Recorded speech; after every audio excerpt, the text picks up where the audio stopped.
fico responsável pela apresentação dos trabalhos. Nós temos aqui a Estefânia e você que vai nos acompanhar aqui, né, nos debates, Sim. instigar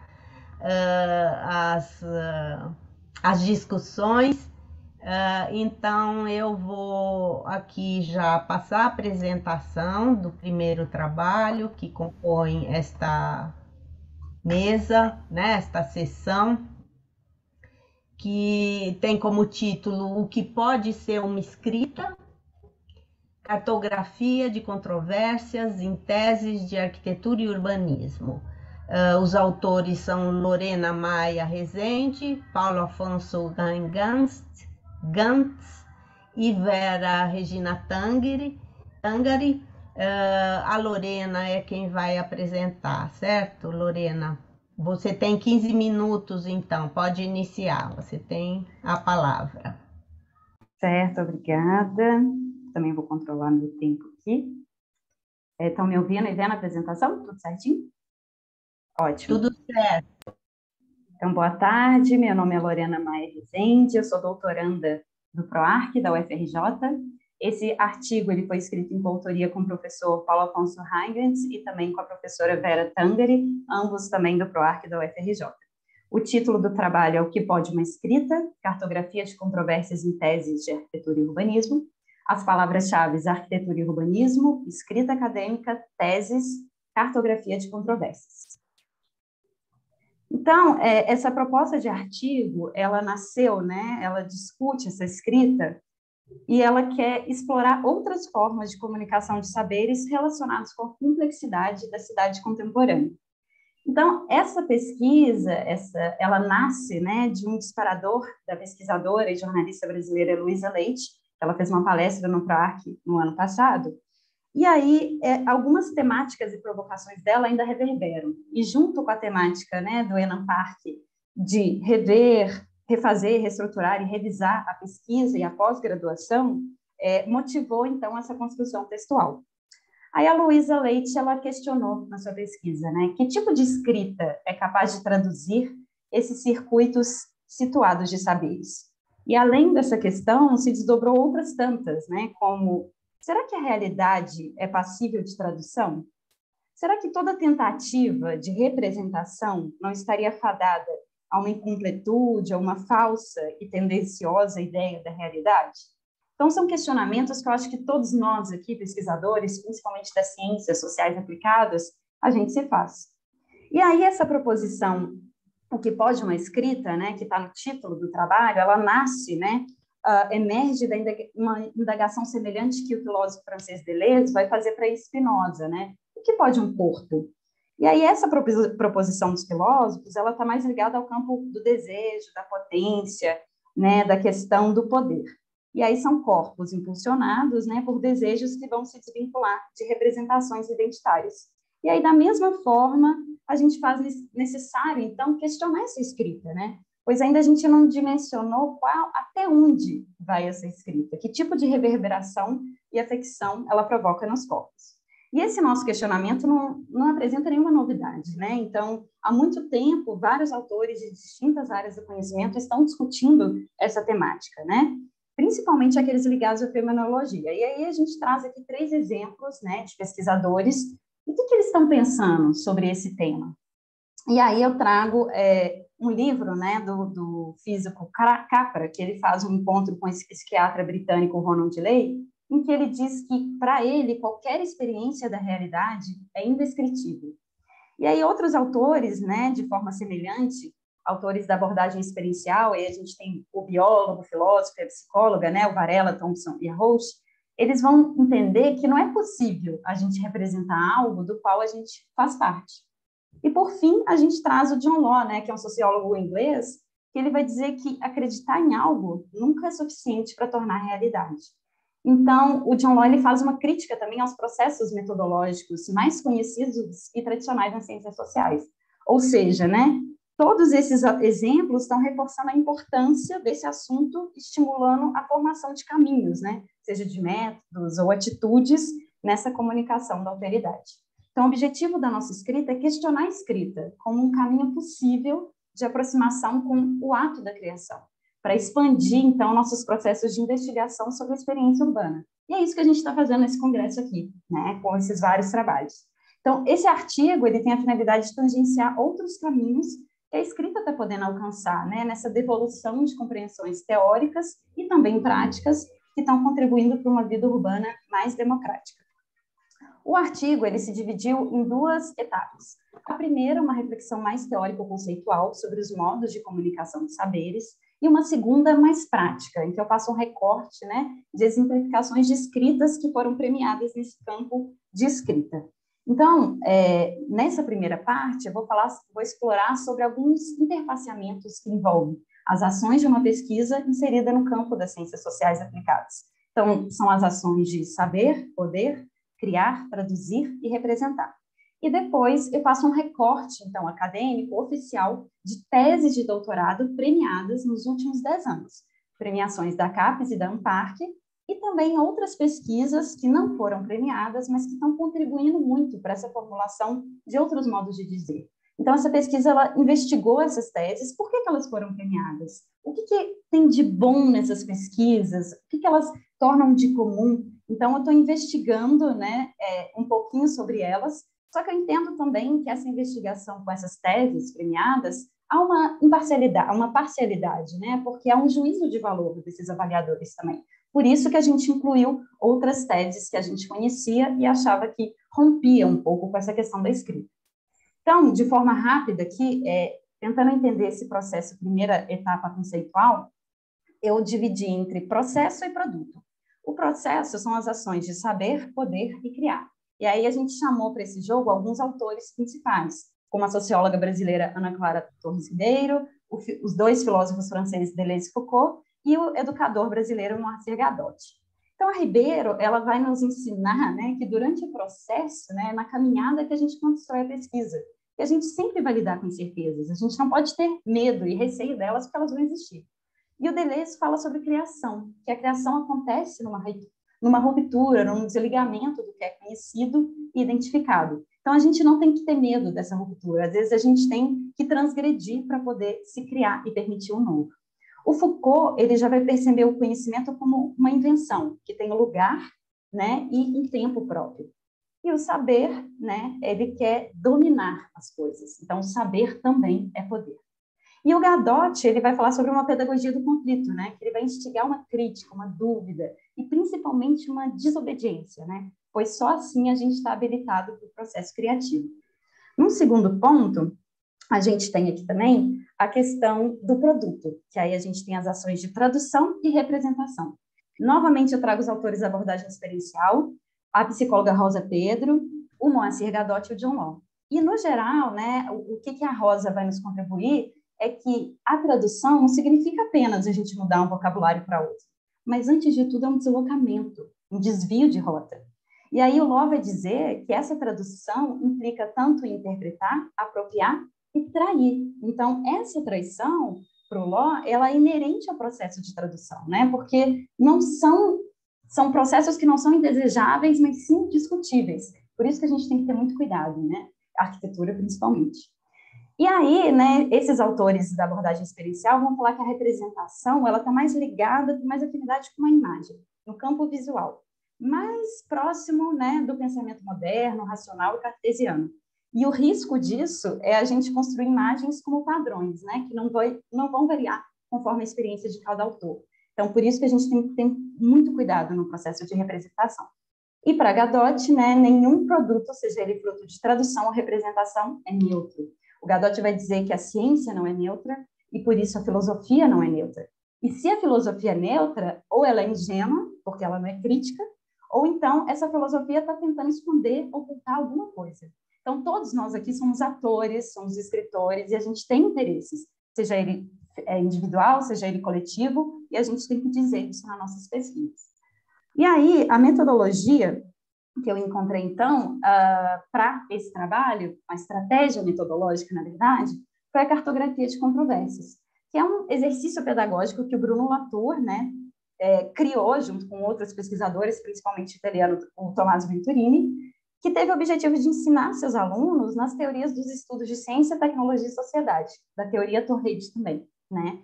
Então, devido a essa inter-relação entre as pessoas, que somos nós, escritoras e escritoras, e também as coisas e objetos, os nossos objetos de pesquisa, desde o papel, o lápis, o computador, a câmera fotográfica, né, que a gente trabalha. Então, juntar isso, os atores que somos nós humanos e também os não humanos, e isso configura uma rede sociotécnica, né, de uma estrutura que não é linear, mas está sempre aberta e conectável a vários atores e aquitantes.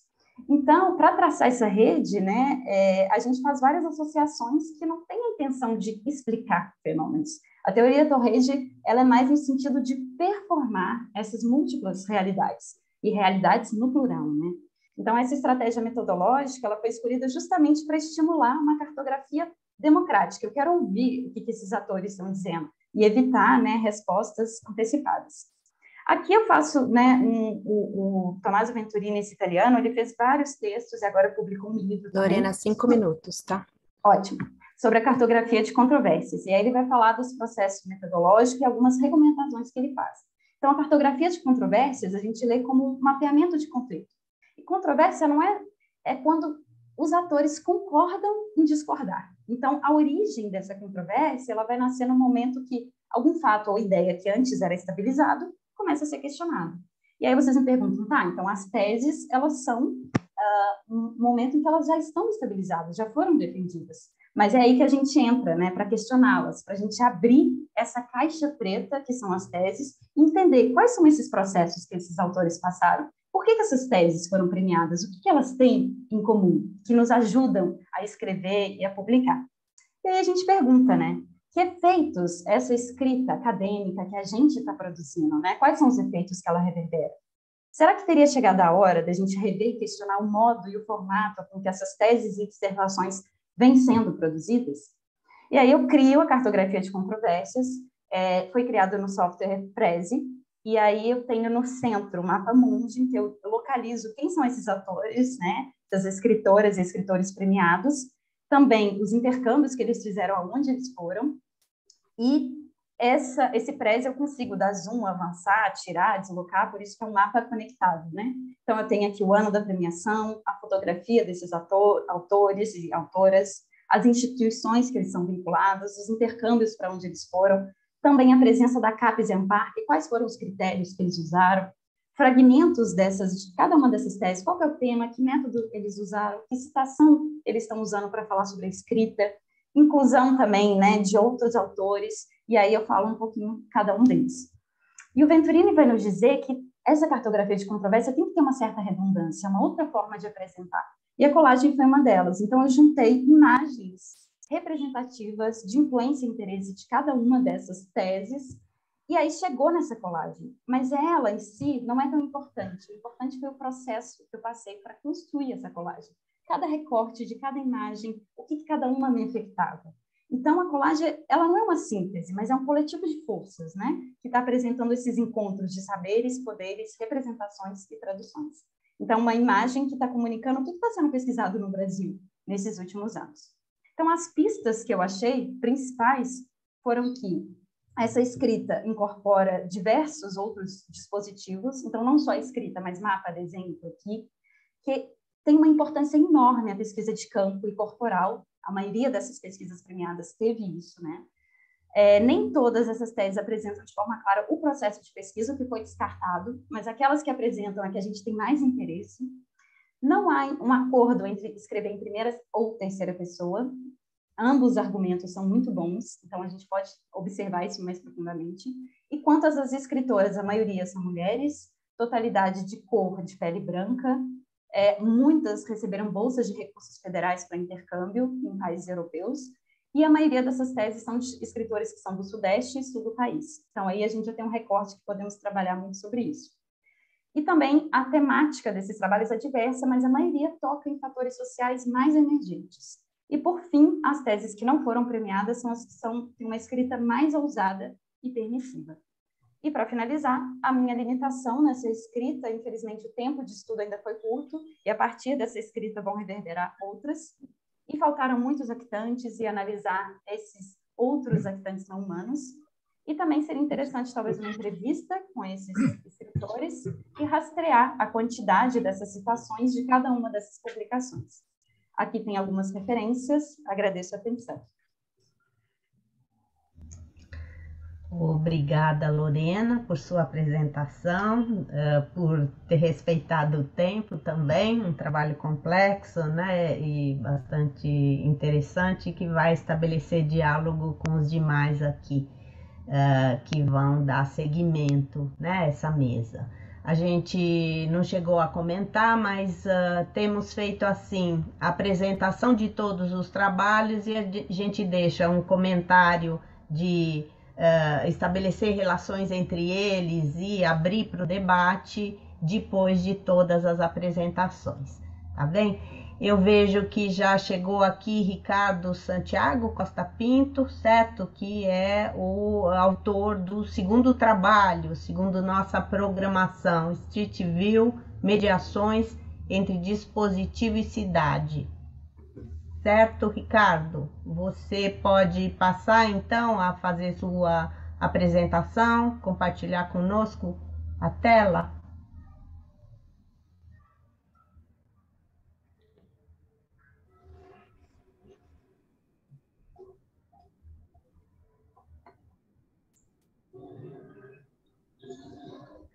Com o microfone fechado e também a câmera.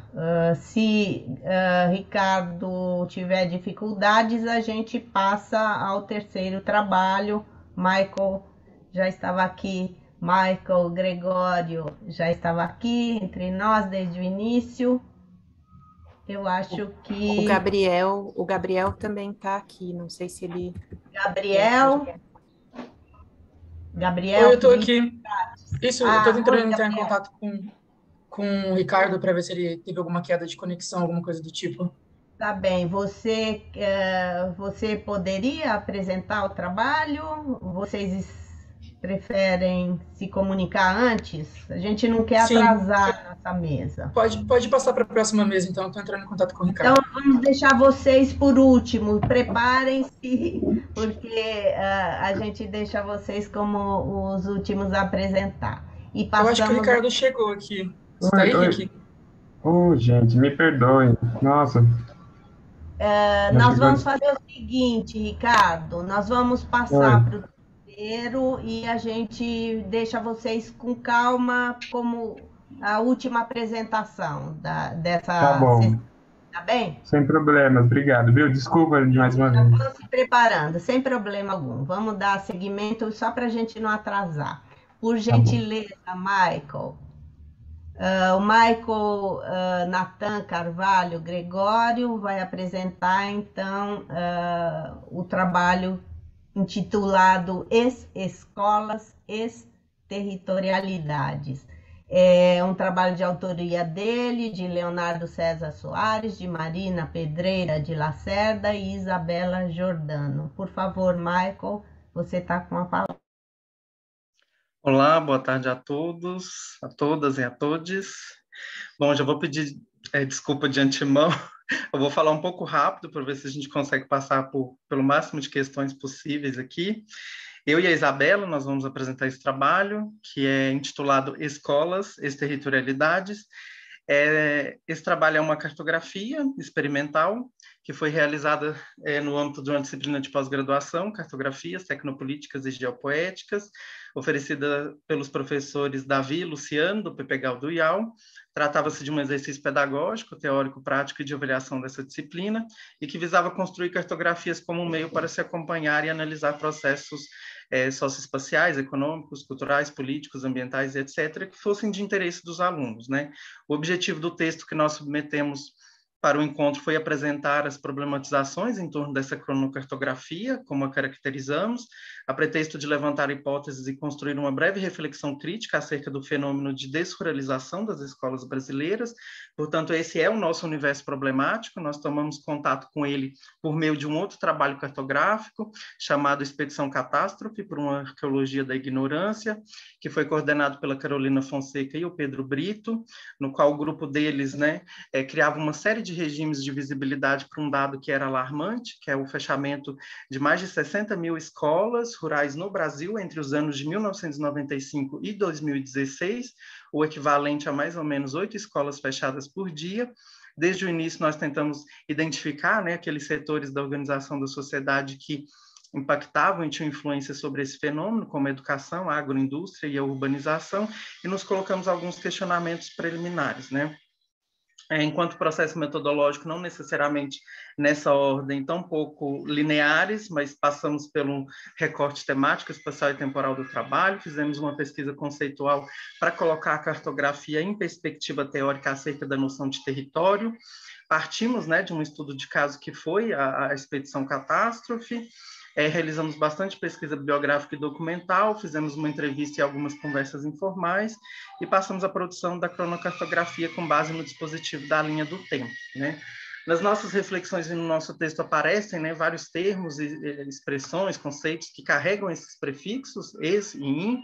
Nós notamos que eles comunicavam e caracterizavam a condição de algumas conflitualidades históricas dos territórios rurais, sobretudo que orbitavam em torno de duas questões principais: a perda do caráter rural dos territórios e a sua própria despossessão, né? Exterritorialidade é um termo jurídico que caracteriza a ação ou a força de uma lei aplicada fora dos limites que a estabeleceu. Na geografia significa o fim da multidimensionalidade do vivido, e nós nos propusemos a entender essas relações por meio do processo de instauração da modernidade, conforme a leitura que o José de Souza Martins faz, né? Entendendo essa modernidade como inconclusa, como um processo histórico comprometido com o progresso, originário das sociedades ricas, sobretudo europeias, né? Que nos apresenta de forma estranha e estrangeira, que anuncia o possível sem realizá-lo, colocando-se como um mundo bloqueado às alternativas do possível, gerando ritmos desiguais do desenvolvimento com base em desencontros espaço-temporais e culminando na fragmentação e desigualdades socioespaciais,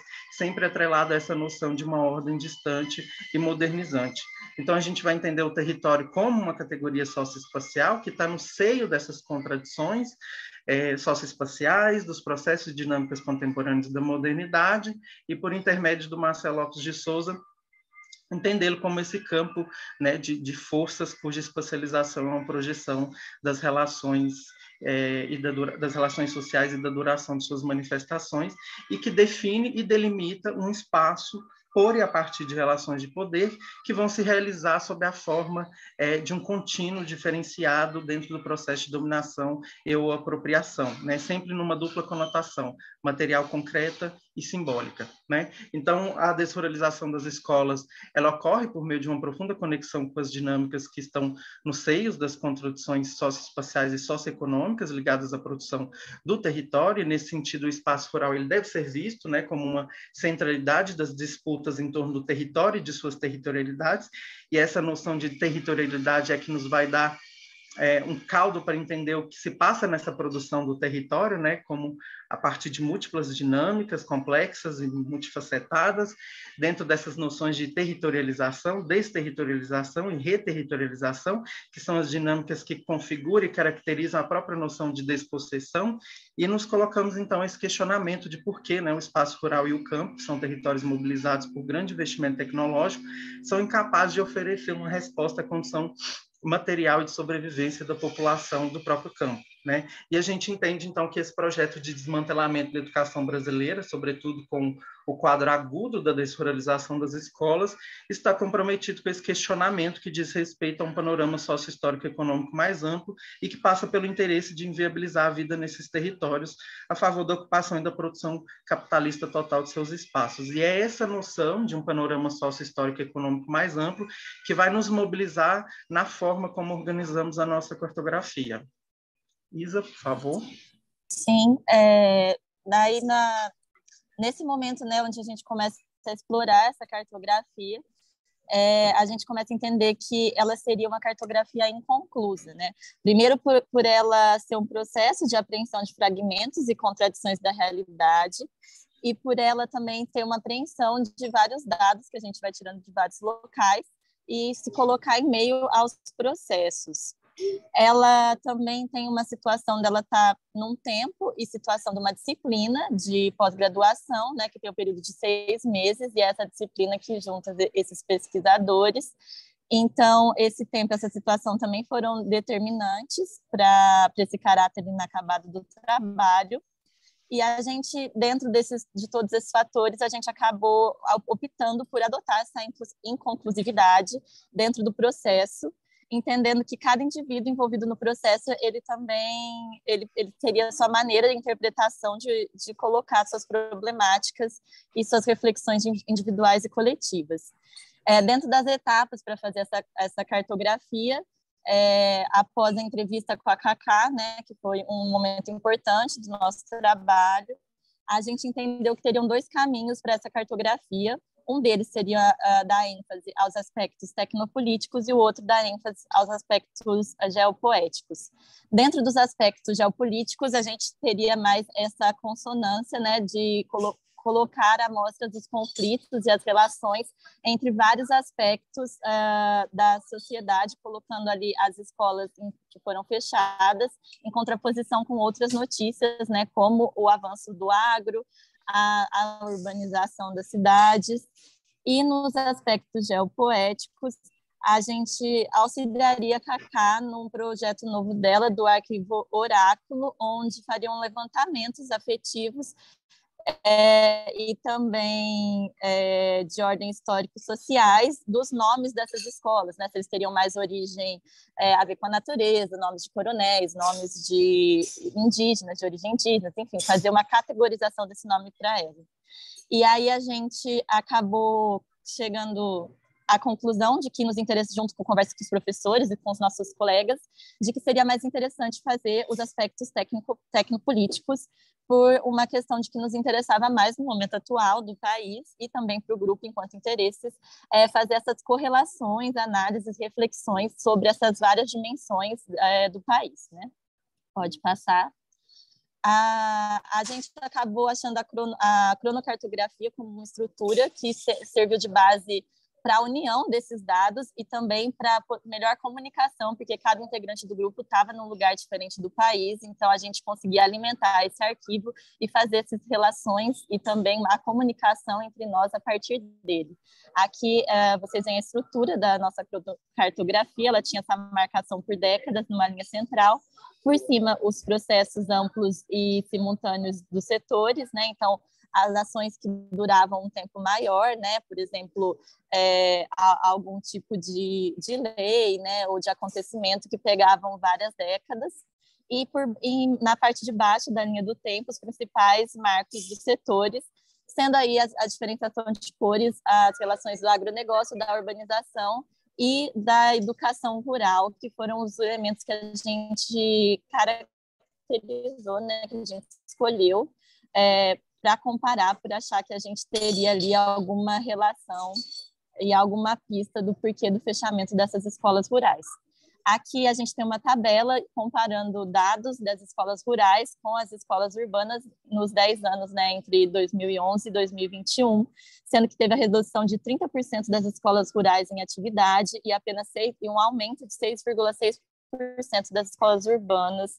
O setor, o rural operou em média com 66,5% da sua capacidade, enquanto o urbano com 88,56%. Aqui tem algumas consequências disso, né, na própria aprendizagem das crianças, dos pais e dos professores dentro da área rural. Pode passar, fazendo favor.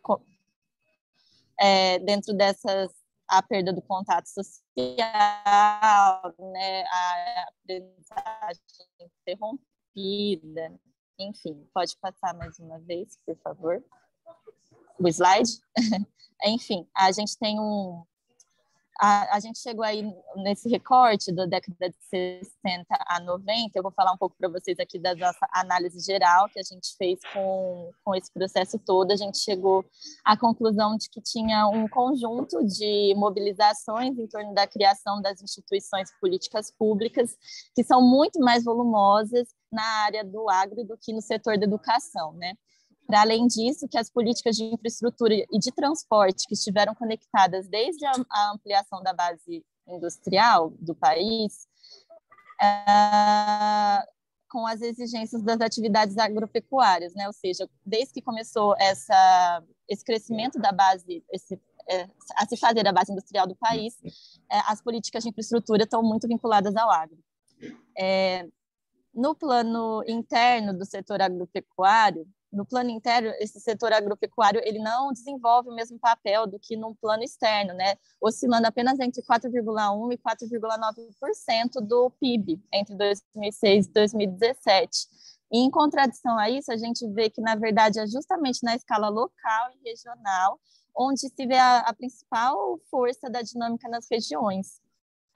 Então, a gente começou a observar todos esses fatores através da observação dessas linhas cartográficas, né? De cronocartografia. Pode passar? 10 minutos. Próximo, por favor. A gente também observou que os movimentos migratórios e os conflitos fundiários e do campo, em torno das ocupações de terras e das famílias assentadas, se sobrepõem espacialmente às áreas de expansão das fronteiras agrícolas, e que os territórios historicamente prejudicados por essas dinâmicas são principalmente a região Nordeste e Centro-Oeste. A educação no campo, a gente também viu, dentre esses dados, com as reportagens, né, e todas as investigações, que a educação no campo é uma das principais agendas dos movimentos sociais, mas que isso ainda não está pautado dentro das políticas públicas de Estado. E que existe também uma substituição dessa política da educação rural por uma política de transporte urbano-rural, né? Então, tirar realmente essa educação do meio rural para levar essas crianças para esses espaços urbanos, né? Aí a gente tem, num gráfico paralelo, esse número das quedas, né? Do número de escolas rurais durante os anos e interpoladas com os dados, né? Do agro e das políticas educacionais. Então, só para finalizar aqui, lembrando que essas imagens que a gente trouxe são só pequenos recortes da linha do tempo. No nosso texto, a gente disponibiliza o link para vocês acessarem, que está no Miro. Enfim, em termos de potencialidades, a gente identificou que a linha do tempo ela foi para nós um dispositivo estruturador, principalmente que nos permitiu construir, né, construir e interpretar relações complexas em torno desses temas. Ela também foi uma interface, né, para mediar formas e estruturas cognitivas de percepção de todos os atores envolvidos. Ela tem um caráter processual aberto e inconcluso, que é estrategicamente rico do ponto de vista da produção de conhecimento. Também permitiu contornar alguns problemas da distância entre nós, né, do grupo. Permitiu citar um conjunto de acumulações e de fragmentações de processos sociohistóricos mais amplos, e com isso também uma marcação do tempo, né, conferindo a ele espessura, valor político e real de investigação. Ele também trouxe para nós novas lógicas, sentidos e categorias para a cartografia, e ela tem também uma dimensão coletiva e individual, principalmente na dimensão de criar e produzir conhecimento, que é bem diferente de representar e coletar dados, né? Enquanto limites, né, a gente verificou alguns problemas em relação à comunicação e precisão, principalmente em função da dificuldade de compreender o conjunto de processos simultâneos, né, que aconteciam ali, e tinha também uma percepção difusa, assim, que dificultava a reunião de argumentos dentro de quadros específicos de análise. Como um todo, ela não é suficiente assim, para abarcar todos os diferentes níveis de comunicação dos dados e informações que nós estávamos levantando, e há uma necessidade, né, por isso, né, de outros processos e ferramentas de representação, e também a necessidade de integrar outros setores de análise, como o da política institucional de governo, e, portanto, ampliar um repertório ali de ferramentas e modos de fazer. Eu termino por aqui. Como consequência, né, a gente acabou também ensaiando outras formas de representar isso e de entender essas relações, porque justamente novas categorias foram surgindo para nós, né? Porque há uma série de relações que são síncronas, assíncronas, de continuidades, descontinuidades, rupturas e outras por uma sequência de acúmulos também, enfim. Obrigado. Obrigada, Michael e Isabela, pela apresentação. Trabalho rico, complexo, mas a gente está preocupada também em obedecer, né, o tempo. e para que a gente tenha uma discussão aqui ao final. Então, eu passo a palavra para a terceira, que na nossa programação era a quarta apresentação, que a gente inverteu. Então, eu chamo agora para apresentar seu trabalho Isabela Cauã Maricato, acho que é quem está aqui, Eduardo Rocha e Lisandra Fachinello Krebs são os autores. O título do trabalho é Paisagens Emergentes, Caminhografia Urbana no antigo leito do Arroio Santa Bárbara, em Pelotas, Rio Grande do Sul. Você está com a palavra, então. Eu queria falar que eu tentei compartilhar aqui, aparece que eu não posso modificar esse comportamento. Tem que estar como co-host, já está, Isabela. Então, você pode tentar novamente? Deixa eu tentar. Ah, apareceu a mesma coisa. E eu atualizei a minha apresentação. Tá bem, nós vamos tentar com apoio técnico. Vocês têm aí a apresentação da Isabela? Seria possível? Então, eu posso... Eu posso baixar, só que como eu estou baixando ainda, talvez pode passar para aquela segunda apresentação. Então, eu acho que sim. Só que não está atualizado, eu vou enviar novamente. Tá bom, eu mando o meu telefone no chat. Se você quiser, você me manda pelo WhatsApp. Tá bom, obrigada.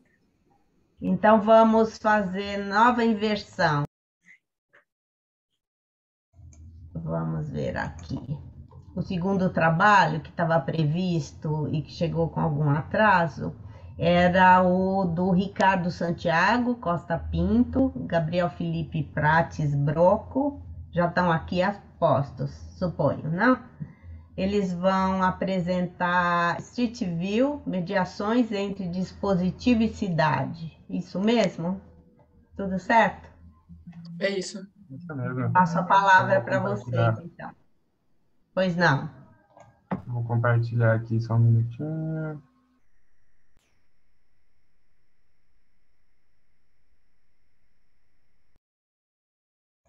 Obrigada, já está compartilhada até.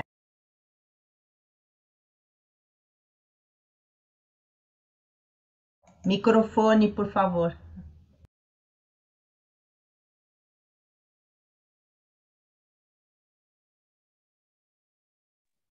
Rick, seu microfone está fechado.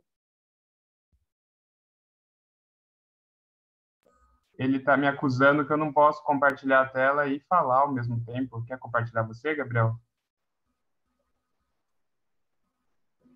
Pode ser. Complicações da plataforma, gente. Que coisa isso. Eu não costumo usar o Zoom, mas pelo jeito ele tem essa Mas limitação. olha, é estranho porque eu uso regularmente e não há esse impedimento. Não sei o que está acontecendo aqui.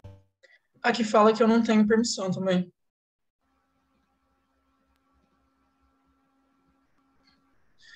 Mas a gente enviou a nossa apresentação, ela tá atualizada, se der para Eu vou alguém de vocês compartilhar, apresentar. então, tá? Ah, é perfeito. É a mesma. Deixa eu ver só Probleminhas se eu consigo dar técnicos. certo. Dá licencinha, Gabriel. Essa... Não. É Isso, isso é mesmo. essa mesma.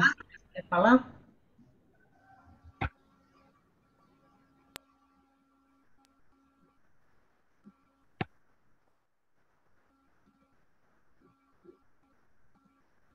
A gente vai começando então, tudo bem? Bom, boa tarde, eu sou o Ricardo, o Gabriel vai apresentar também aqui comigo, e a pesquisa foi desenvolvida junto sob a orientação do professor Luciano. E nossa pesquisa se chama Street View, mediações entre percepção, dispositivo e cidade. Pode passar. Em linhas gerais, a gente busca, de uma forma, estudar a interação que se dá entre sujeito e cidade, de que forma que o sujeito cria essa cidade, e da mesma forma e de forma num vetor oposto, em que a cidade também dá forma ao sujeito.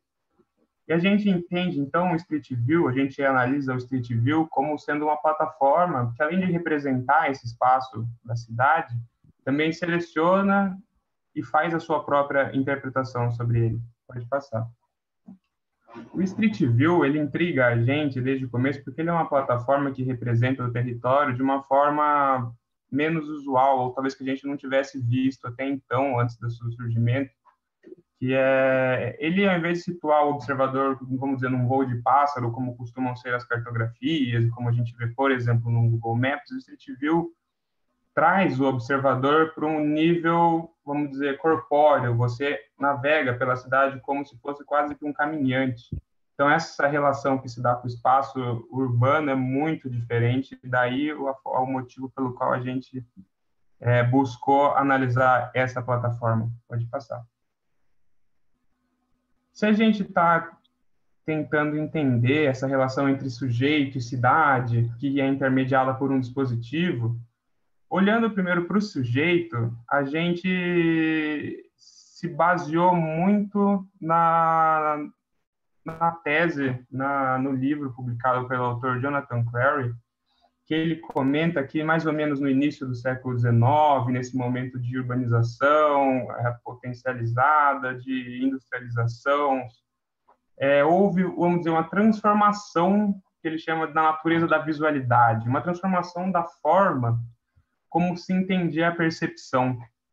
Se no momento anterior, essa transformação, que a gente tem é o que ele chama de um modelo clássico de observador, um modelo característico do luminismo, onde existe um distanciamento claro, existe uma realidade, existe algo externo e existe um sujeito separado que apenas observa, interioriza ela.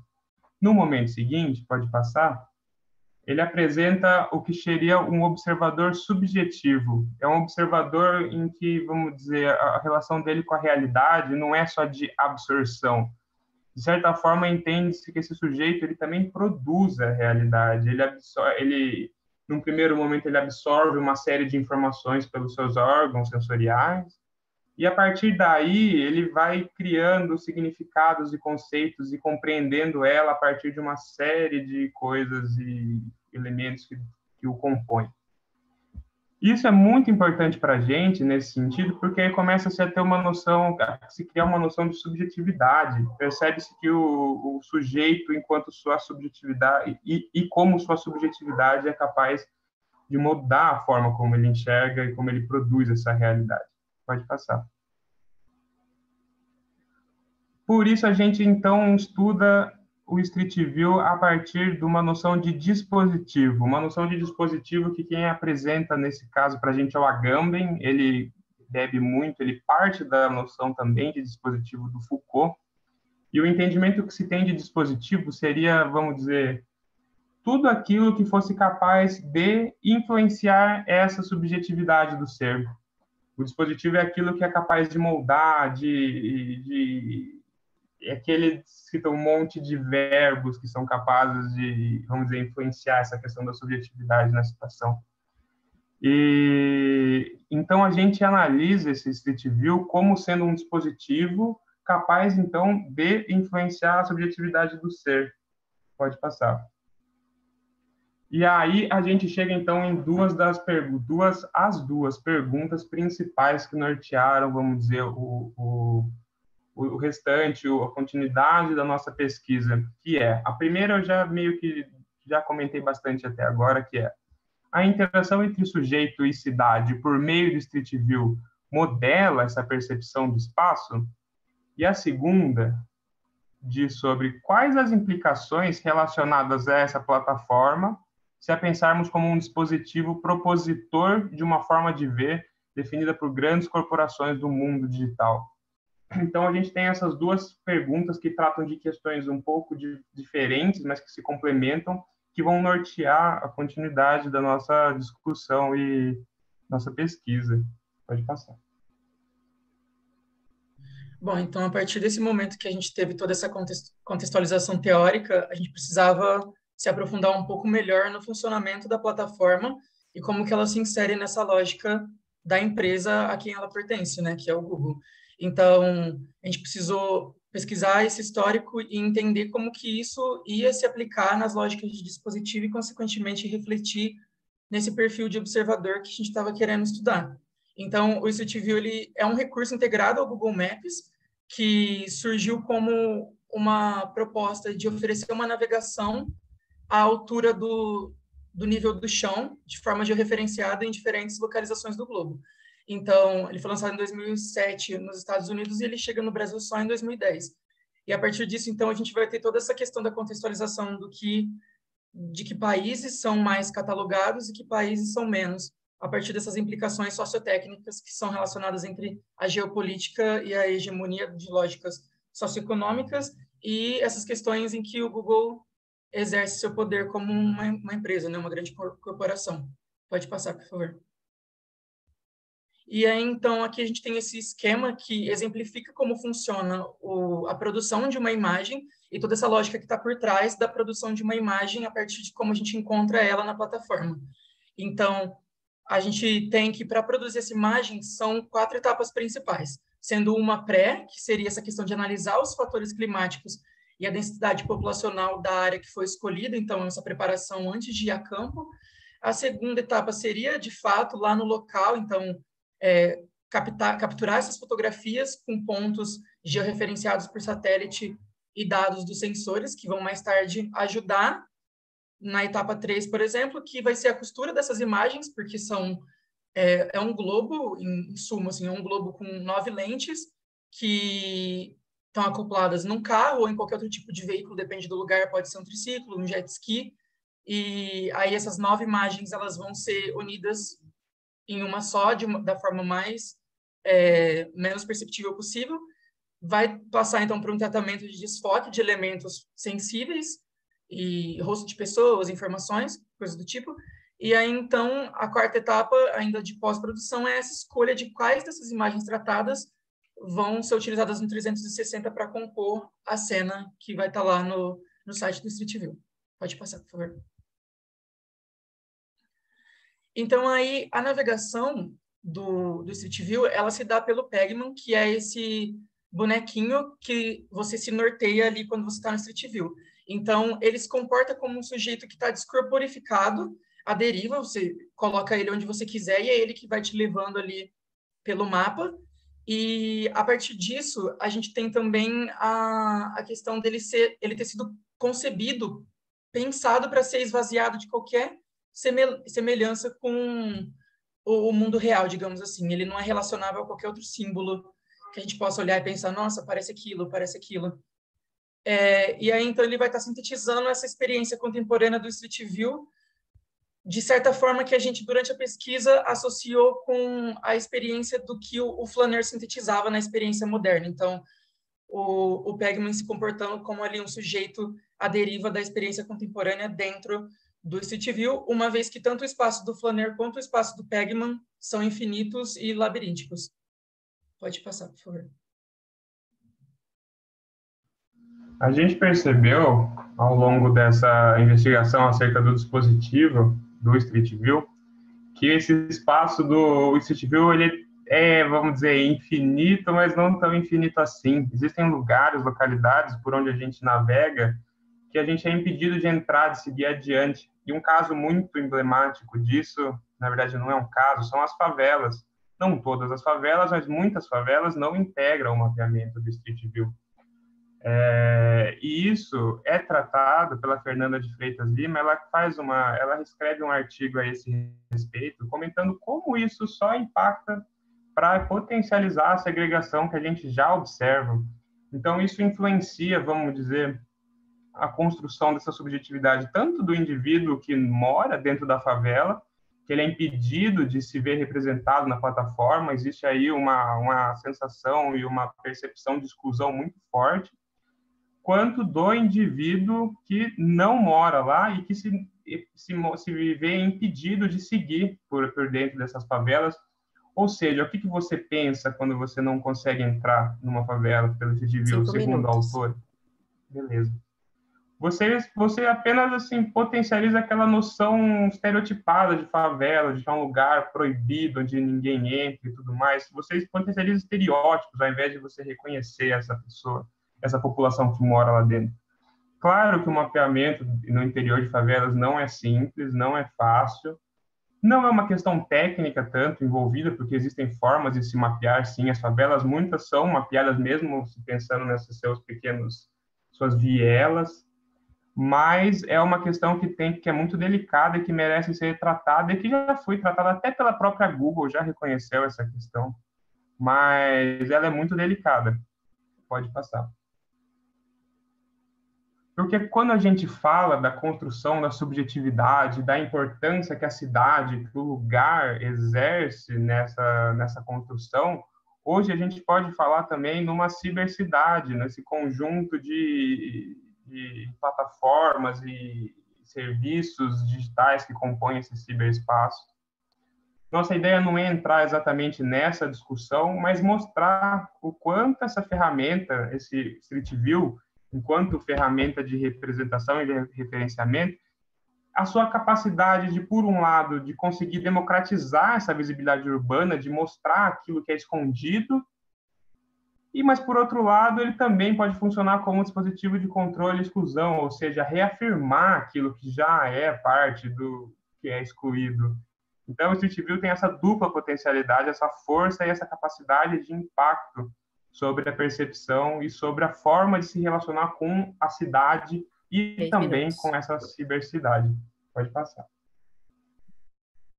Bom, e aí também a gente tem que, ao longo dos últimos anos, o Google Street View tem sido uma grande mídia de exploração de artistas e fotógrafos contemporâneos. Então, a partir dessas explorações, o Street View vai sendo utilizado a partir dos instrumentos de questionamento e apropriação das particularidades e a própria operacionalidade da plataforma nessa inserção sociotécnica que ela tem. Então, esse primeiro artista, por exemplo, o Doug Ricard, ele passou 4 anos percorrendo locais dos Estados Unidos afetados pela economia e colocando, então, em jogo esse caráter documental e, ao mesmo tempo, geograficamente exploratório do dispositivo.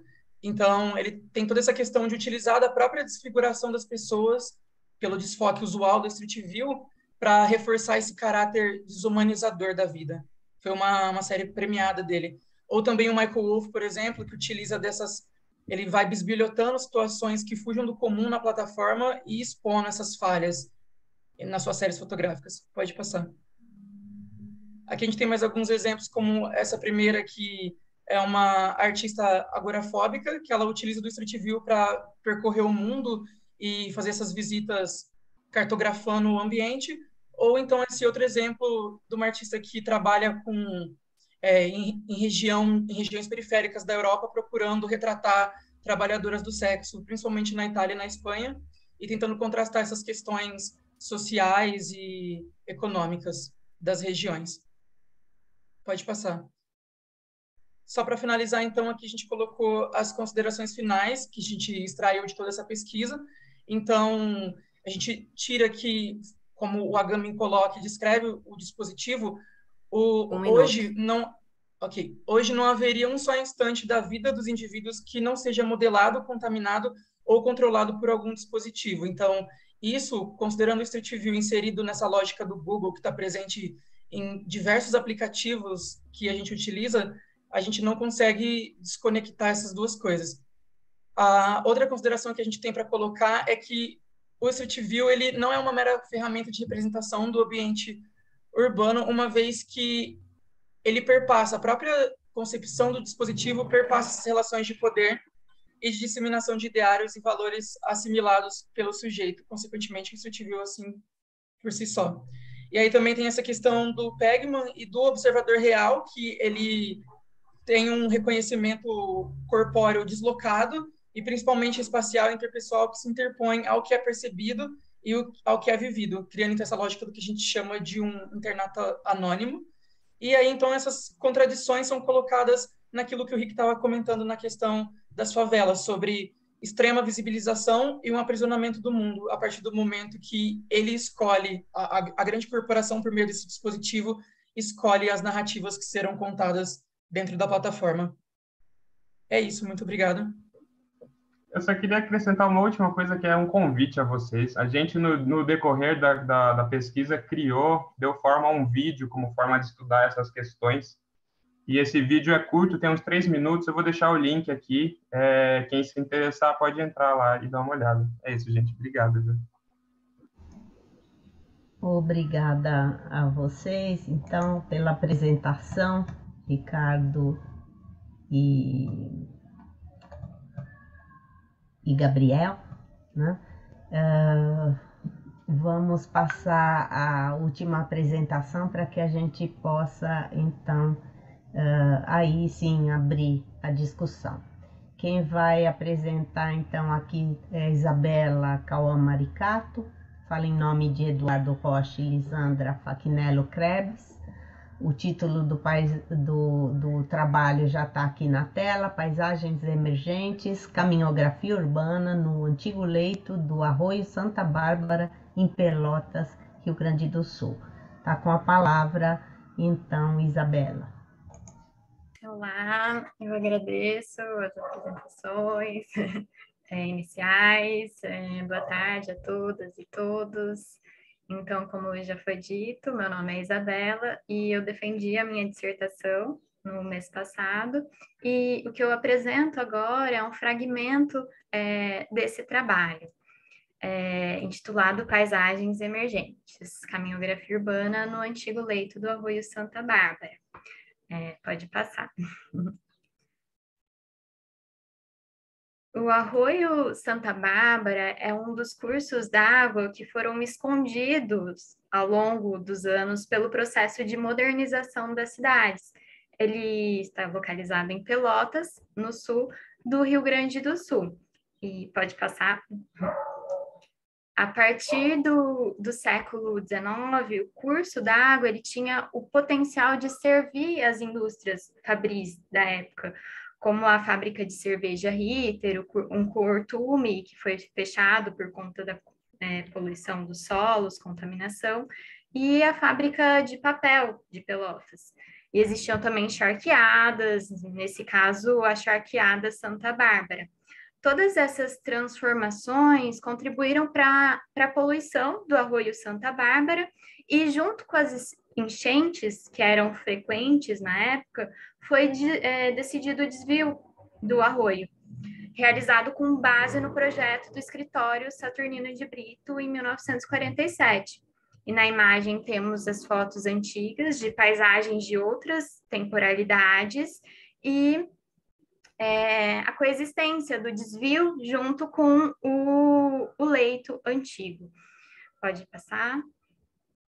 Mesmo com o desvio e a canalização e retificação posterior aterramento do arroio, resultando ainda numa diminuição da visibilidade de uma paisagem de outro tempo, as enchentes continuaram, elas permaneceram. Em 2019, inclusive, eu fiquei ilhada depois de uma aula no IFSU, que faz parte da continuidade dessa avenida da Ponte de Pedra. Aqui, então, na primeira imagem, tem um trecho que mostra a Ponte de Pedra e a antiga fábrica Ritter.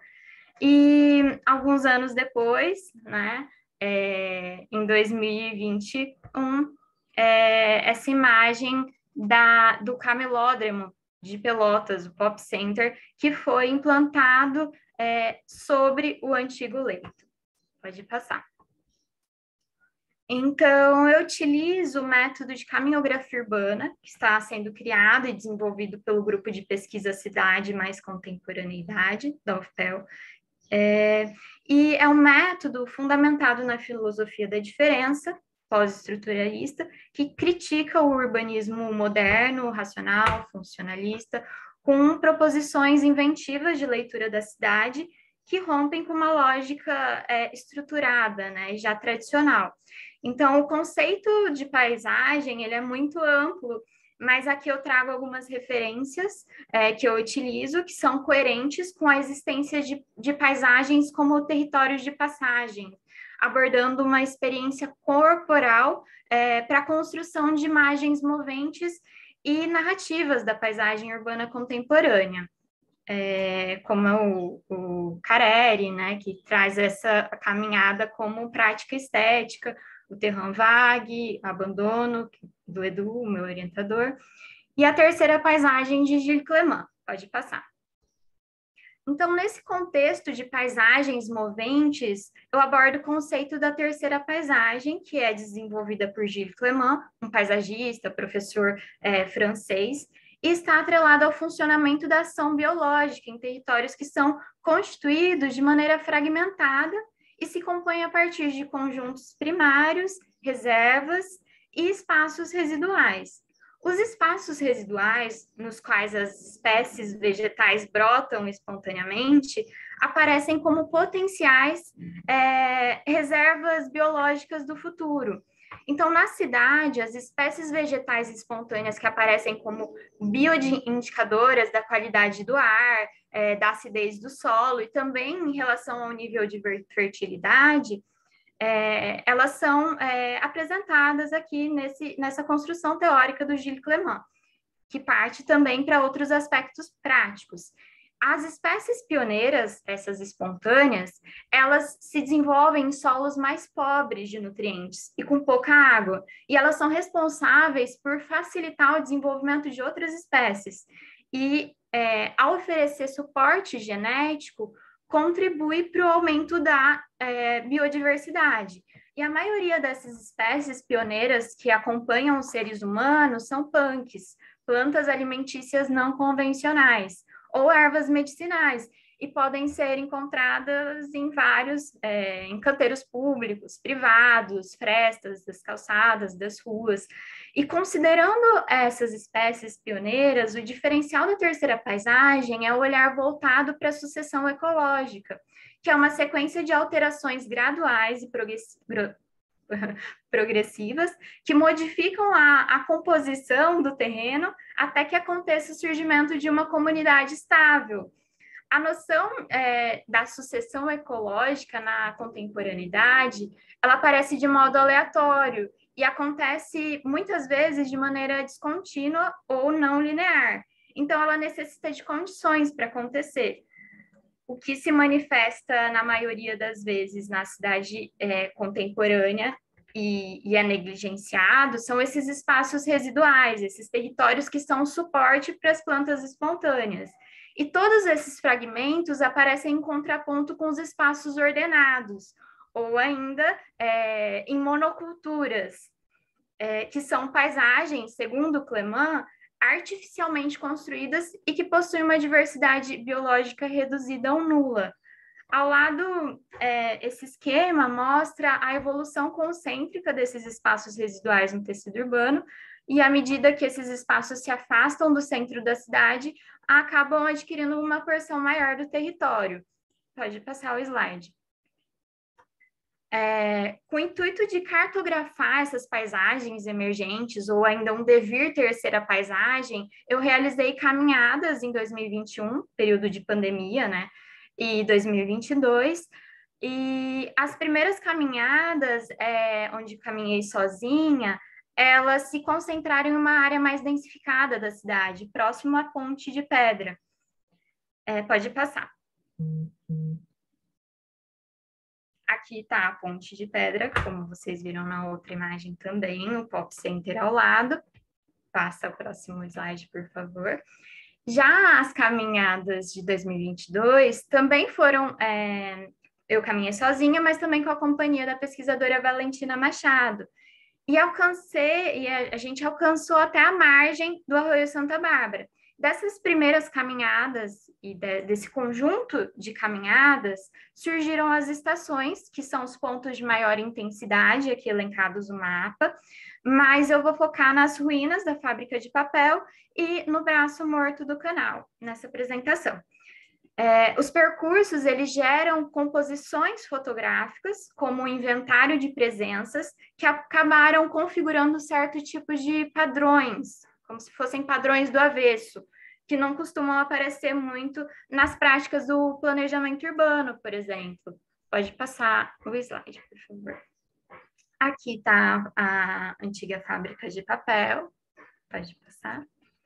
aqui um mapa das intensidades, e nesse canto superior aparece os muros de um lote vago, um terreno baldio. E pode passar.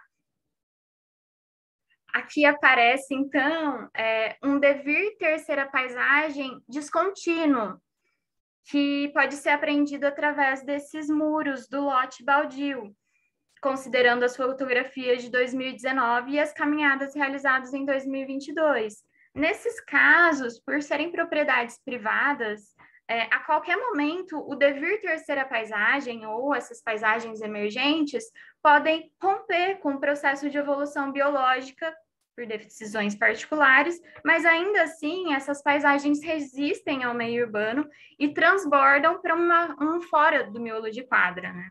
Pode passar o slide, por favor. E nessa região, pode-se perceber ao mesmo tempo que houve essa descontinuidade no lote baldio e também uma continuidade quando tratamos da antiga fábrica de papel. 5 minutos. Pode passar, por favor. A fábrica de papel, então, que antes não tinha esse devir terceira paisagem, se apresentou em 2022 em ruínas e acolhedora dessa especificidade da paisagem, né? Pode passar. Por último, tem-se o braço morto do canal. Pode passar. Uma área mais ampla de autoconstruções. Pode passar. Em que, especialmente em dias chuvosos, para não acontecer o alongamento das vias próximas à ponte de pedra, essa bomba pluvial é ligada, né? Então, 24 horas por dia, uma bomba precisa ser ligada para drenar um sistema que é problemático e vicioso. Então, mas funciona de algum modo, né? Então, nas imagens, pode passar. Temos esses registros da temporalidade desses territórios e a presença das paisagens emergentes também em um aspecto mais distante, tanto nas caminhadas, mas também em um olhar amplo e distante de temporalidades, tanto cronológica como espacial, assim. Pode passar. Como resultado das apreensões sensíveis, tem esses padrões para a leitura da paisagem da cidade contemporânea. A coleção Os Muros e o Devir Terceira Paisagem, que são normalmente miolos de quadra sem acesso, propriedades privadas, e a qualquer momento pode se romper com essa evolução biológica, mas ainda assim resistem. Existem as ruínas, que também muitas vezes são propriedades privadas, enfim. E a coleção animalesca, né, que surgiu, esses ícones, esses inventários de presença surgiram das coleções que eu capturei ao longo das caminhadas. Por meio de coleções de fotografias, esses inventários foram gerados. E a coleção animalesca, ela se refere aos animais que pastam na cidade. Então, normalmente, eles estão presentes em áreas que a terceira paisagem, ela existe e resiste. E também fazem parte dos modos de vida de pescadores e catadores de reciclado, principalmente na cidade de Pelotas. Então, na minha pesquisa, as paisagens ocasionadas e instauradas por poderes hegemônicos privam a leitura da cidade, que manifesta outras formas de vida e impulsionam a criação de paisagens artificiais, cujas experiências estéticas muitas vezes são condicionadas. A resistência para a mudança está em fazer existir cada vez mais paisagens plurais e menos hegemônicas, bem como as micropaisagens, um conjunto não totalizante nem unificado, experienciadas pelo corpo nos territórios emergentes. Então, É isso. Eu quero agradecer. E aqui são algumas referências. Muito obrigada pela presença e atenção. Obrigada a você, Isabela, por sua apresentação e agradeço então a todos os pesquisadores. Eu queria fazer um breve comentário antes de passar a palavra para você, Fábio, que vai exercer esse papel de debatedor aqui na nossa mesa. Um pouco para alinhar, tecer breves considerações, relações entre as pesquisas. Eu acho que foi muito feliz essa junção, né, dos trabalhos. Essa mesa reuniu, então, pesquisas do nosso campo, da arquitetura e do urbanismo, que se relacionam com os temas da percepção, representação, tradução, comunicação, para usar alguns termos, né, que foram aqui invocados pelos autores, enquanto recursos, estratégias, procedimentos metodológicos, né, formas de escrita, de produção do conhecimento, que se revelam como processos experimentais no sentido de explorar novas formas de aproximação com a realidade, tendo em vista, né, essa complexidade da realidade e considerando também que são pesquisas contemporâneas, que já superaram aquela visão distanciada do observador distanciado, ou uma visão da ciência como uma perspectiva neutra e objetiva, né? Então, eu acho que isso é o que todas essas pesquisas trazem em comum, né? Essa articulação entre fundamentos teóricos, percursos metodológicos e aproximações empíricas, né? Procurando problematizar esse embate com o território em toda a sua complexidade, trazendo então, né? Explorando os mapeamentos, cartografias num sentido amplo, diverso, né? Com uma diversidade grande, eu acho, de técnicas, de recursos, né? Procurando então enfatizar esse caráter processual dos registros, essas transformações, as contradições, né, desse processo, que eu acho que apontam para uma discussão que é epistemológica, que é necessária, até ontológica, do fazer, do pensar, do refletir sobre a produção da pesquisa e o próprio fazer arquitetônico, né? Porque na medida em que a gente está nesse campo, né, que articula a reflexão ao próprio fazer, a produção e transformação da realidade.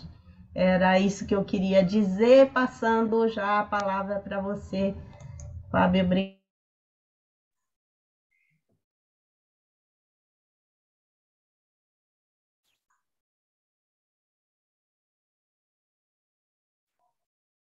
Nós estamos ouvindo. Vocês estão me vendo? Agora sim, vendo e ouvindo. Oi? Agora sim, vendo e ouvindo. Pode falar. Não, boa tarde a todos e todas. Parabenizar todos os trabalhos que foram apresentados. Eu estou aqui para incentivar o debate, o intercâmbio entre todos os trabalhos. A primeira coisa, retomando algo que a Anita já falou, você teve esse eixo do Annan Park, que era para ficar, que seria a interseccionalidade entre arquitetura e urbanismo e o campo de arte e cultura em geral. A ideia era... tem uma tradição entre arquitetura e cultura, arte, que ela como chama? Secular. Se vocês forem pensar, a gente tem o desenho que vem do Renascimento. A ideia é que desenho seria a disciplina que reúne todas as artes visuais. Depois você vai ter dando um grande pulo, você teria um momento moderno, que seria a inovação feita pelo Futemas, feita pela Bauhaus, que começa a colocar essas práticas sob uma outra perspectiva e uma outra metodologia. Se a gente, um pouquinho menor, se a gente pegar nos anos 60, 70, você vê uma crítica aos procedimentos modernos, você tem uma espécie quase de virada linguística, seria um momento de semiótica, influenciado por esses estudos de linguagem. E, mais recentemente, poderia dizer que você tem essa questão da emergência do mundo digital e outra influência também bastante forte são de práticas artísticas contemporâneas. Então, foram definidas 5 mesas e, como a Eneida falou, essa mesa eu acho que ela conseguiu ter uma coisa, ter uma unidade, mais talvez uma unidade, um diálogo em todos os trabalhos que eu acho que nem sempre a gente consegue fazer um recorte tão bom assim. Eu estou falando, eu não sou, vamos falar assim, exatamente da área, eu venho mais de uma parte de práticas artísticas. O que eu vejo que tem em comum entre todos os trabalhos, que eu acho que isso que eu queria trazer para comentar, é uma coisa que já está no modernismo, mas que agora fica mais forte, que parece que é um esgotamento das formas tradicionais de representar o que é o espaço e uma vontade também dessa impossibilidade, seja, sei lá, uma ideia clássica de paisagem ou mesmo as representações que arquiteto e urbanista usam, você começa a fazer representações que são capazes de colocar outros níveis de complexidade do mundo. E aí você tem um problema de como estruturar essa diversidade de informações. E aí eu acho que os 4 trabalhos apresentados hoje, eles são muito bons na medida que eles mostram essa questão. Voltando assim a século XVIII, você tinha antes o que era as artes do tempo e as artes do espaço. Eu acho que uma das questões que juntam esses trabalhos é assim, embora se você pensar o termo cartografia, caminhografia, ou mesmo street view, você seria uma arte do tempo, mas parece que a ambição é justamente incorporar outros processos dentro dessa descrição narrativa espacial. E aí, os 4 trabalhos, eu acho que eles abrem caminhos diferentes, que é interessante de ver. O trabalho que a Lorena trouxe, que é um trabalho que está pensando mais fundamentação teórica e metodologia, parece que o interesse justamente é fazer essa superposição e a diversidade desses discursos. Eu fiquei muito com a figura mostrando questão de formação da colagem colocada. Então, seria uma vontade de abrir os discursos e quase você faz uma espécie de obra aberta, que é aberta a leituras. E aí, uma outra questão também que eu acho que essa série coloca, você tinha uma divisão a priori entre o que seria ciência e outra o que seria arte, uma coisa objetiva e uma coisa expressiva. Então, começa a... e isso é uma das questões que são colocadas. Dessa questão de colagem, para mim, fica a questão que fica assim, se você começa a ver a história da colagem, as colagens são muito diferentes também. A colagem do Picasso, Vitor Braque, a colagem de um dadaísta ou do situacionistas, eles estruturam, mesmo dentro dessa diversidade, estrutura essa imagem. Mas, de qualquer maneira, para mim, o que ficou forte é essa polissemia de vozes e tentar capturar isso, e, inclusive, quando você falou de escritas mais ousadas. Passar para o segundo trabalho, que aí me parece que, de novo, tem essa questão de tentar entender o território nacional e um processo que está acontecendo nele, que é um processo que tem várias camadas, que é o Sim São Paulo do número de escolas rurais. E aí o trabalho, o que me pareceu que se chamou de cartografia, vai pela vontade de sim, não tanto abrir uma polifonia, mas de sintetizar numa imagem clara, mais ou menos objetiva, todas essas camadas diferentes, de maneira que você possa quase que visualizar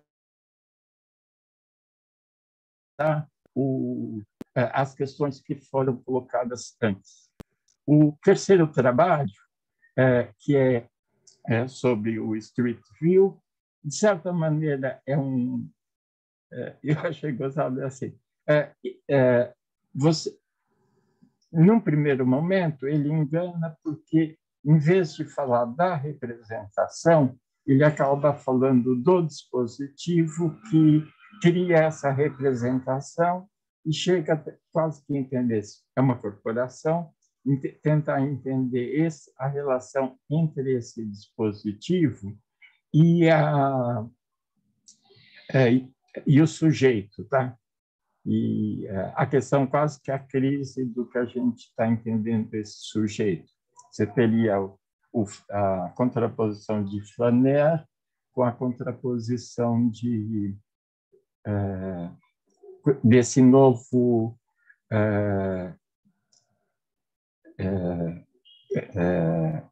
novo público que ele tem acesso à visualização extrema, mas, de certa maneira, ele está aprisionado a priori em certos espaços.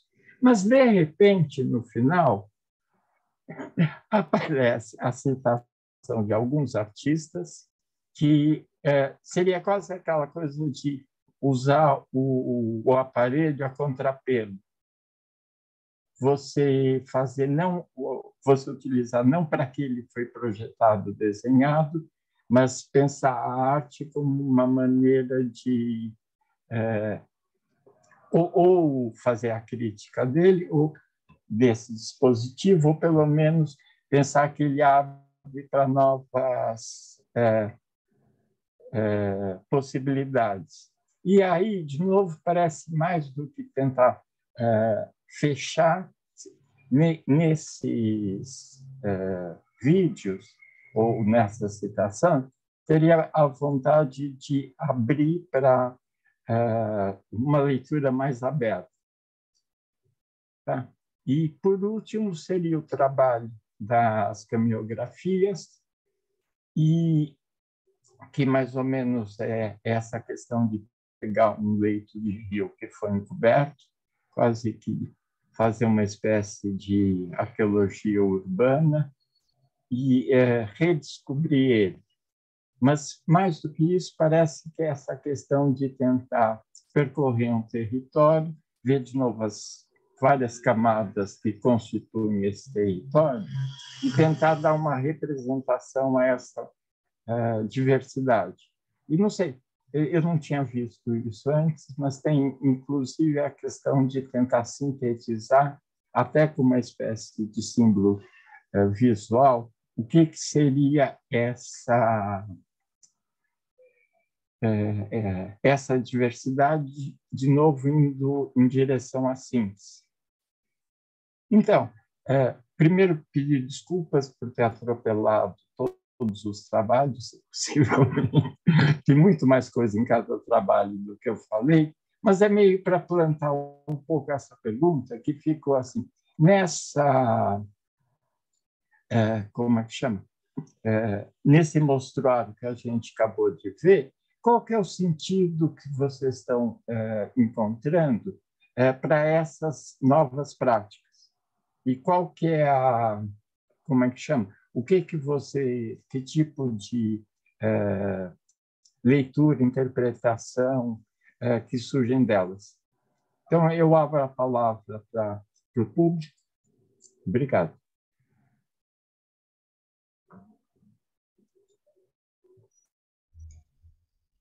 Obrigada. Fábio, acho que os autores são convidados a falar, assim, espontaneamente. Alguém pode iniciar e, a partir da primeira fala, os outros seguem e se colocam. A questão da minha pergunta talvez seja mais... como é que chama? Eu me sinto fora do campo.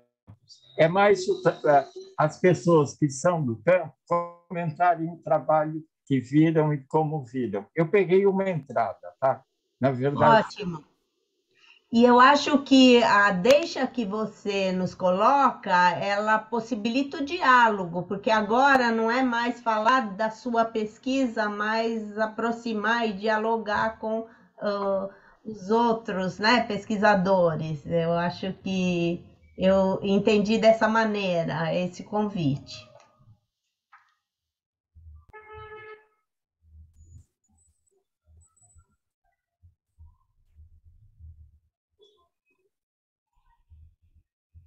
Posso falar rapidinho uma coisa que me ocorre? Eu achei muito interessante nos 4 trabalhos, que em todos se verifica que não se está mais trabalhando com aquela busca de verdade na ciência, pelo contrário. E isso é uma coisa extremamente motivante e interessante, né? Trabalhar com a perspectiva de que nós não sabemos, né? E a perspectiva de buscar entendimentos e não definições. Acho isso muito interessante. Era só isso que eu queria falar. Eu queria dizer assim que eu particularmente também não sou do campo das cartografias. Eu me introduzi no campo por meio da disciplina, né, do Davi e do Luciano. Inclusive, eu acho que o Luciano está por aí. Obrigado. No meu, assim, para mim especificamente, eu acho que trouxe uma abertura muito grande em termos de modos, assim, de fazer, de pensar, de narrar. Acho que a disciplina e esses trabalhos que foram apresentados aqui hoje só afirmam isso, de que é uma multiplicidade, assim, de caminhos e que vai nessa dimensão do experimental, que nos torna também, nos modifica em termos da imaginação criativa em torno da pesquisa, sabe? Quase que como uma coisa meio de uma imaginação sociológica para todo aspecto e tema que a gente vê, e que a gente não se reduz mais a modos assim tradicionais, sabe, de observação, e a gente vê como que a gente também é atravessado, né, por diferentes dispositivos, por diferentes camadas de reflexão, e isso tem me modificado bastante, assim, enquanto estudante, enquanto pesquisador, enquanto profissional, enfim.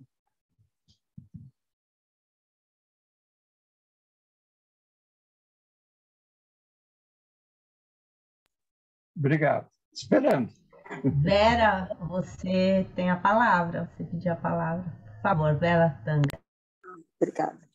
Desculpa tirar rapidamente aqui. Estamos na UFRJ, agora é obrigatório novamente o uso de máscara, né? Então, estamos todos aqui mascarados.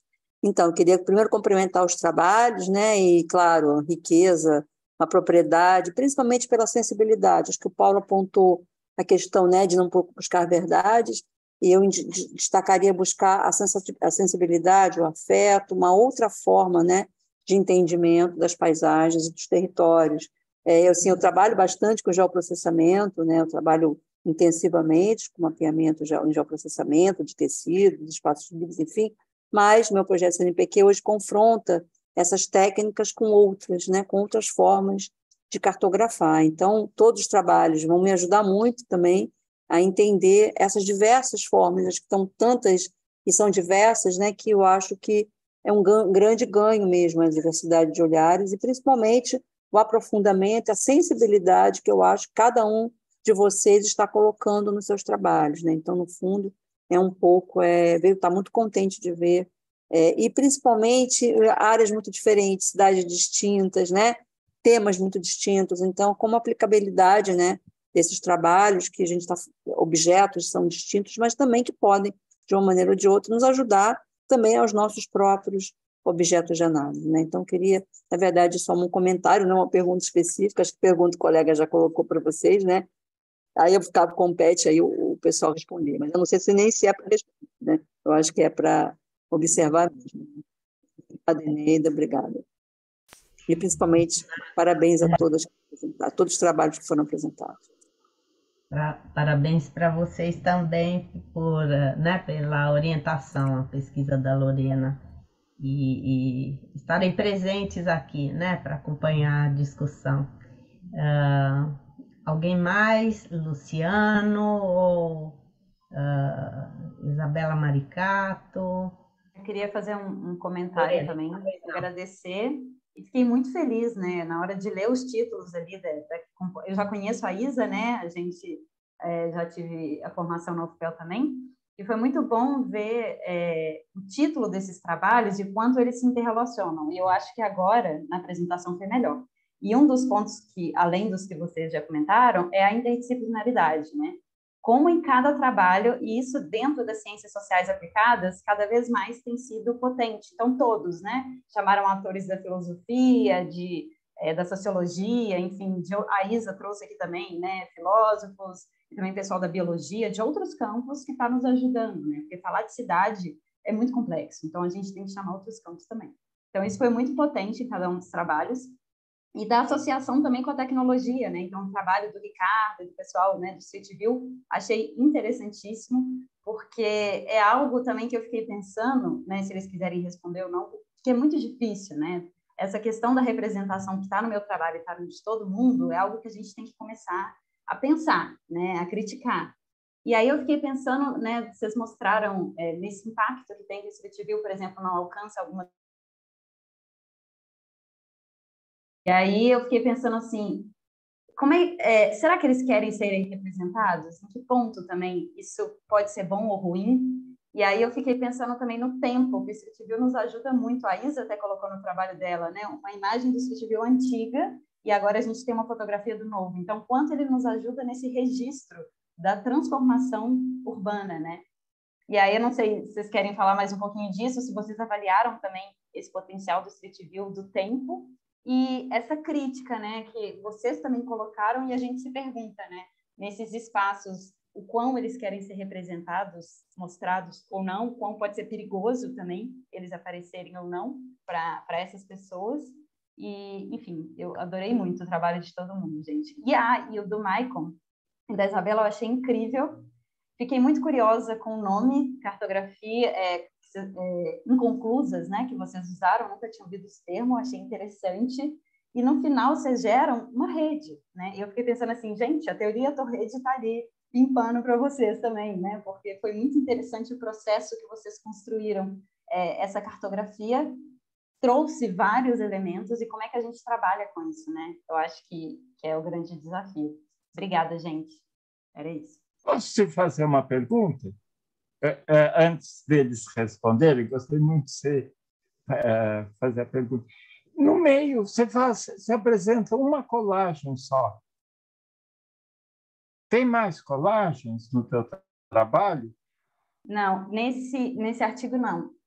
Como esqueci, perdão, você comentou sobre a colagem, né? A colagem eu faço muito aliada ao professor Fernando Fuão, que é arquiteto. Ele fala a colagem como uma trajetória amorosa.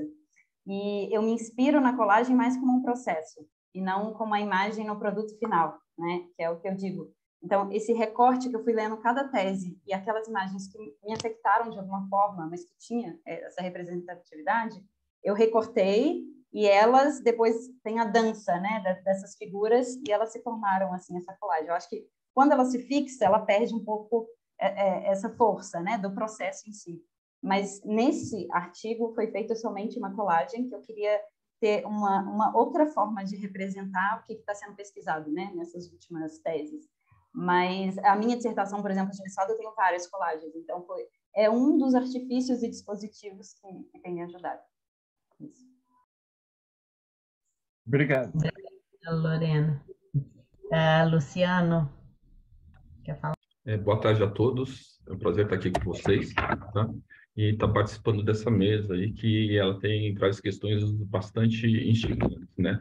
Porque ela é uma mesa que, de alguma maneira, ela contempla uma questão metodológica que, de alguma maneira, já faz um tempo que nos inquieta, sabe? Assim, é muito comum, se eu for pensar há 10, 15 anos atrás, como que essa discussão da construção do discurso científico, acadêmico, ela tem que ser revista, tem que ser problematizada. Isso é um aspecto assim que vem atravessando já faz um longo tempo. Você vê que é uma espécie de uma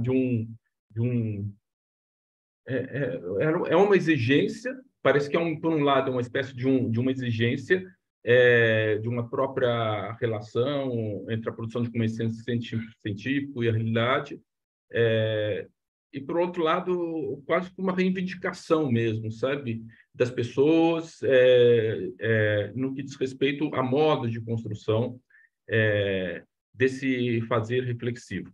E aí eu acho que, no caso das cartografias, em particular, elas vêm a contemplar esse aspecto transversal de pesquisa, em que eu busco articular diferentes pontos de referência teórica na discussão de um determinado objeto. E aí fica sempre uma pergunta para mim, embora eu tenha trabalhado com isso, em que medida que a própria contemporaneidade e os objetos suscitados, eles passam a exigir um modo de pensamento em que eu articulo diferentes pontos teóricos de referência. Tá? E, por outro lado, que implicações tem isso numa noção que eu poderia dizer de rigor científico, entendeu? Eu estou falando isso porque, por exemplo, é muito comum a gente operar com um determinado conceito de um determinado autor e muito de uma maneira assim extremamente enxuta, sintética, em que a própria compreensão da obra como um todo ela é abdicada em função dessa articulação. Isso sempre é uma questão que vem a mim enquanto trabalhos com essas questões cartográficas e como que eu penso essa questão da transversalidade em relação ao objeto e em relação também à produção teórica e um aprofundamento maior ou menor em relação aos autores, tá? A gente poderia conversar depois, especificamente, por exemplo, da teoria ator-rede, mas assim, eu queria deixar um pouco isso colocado.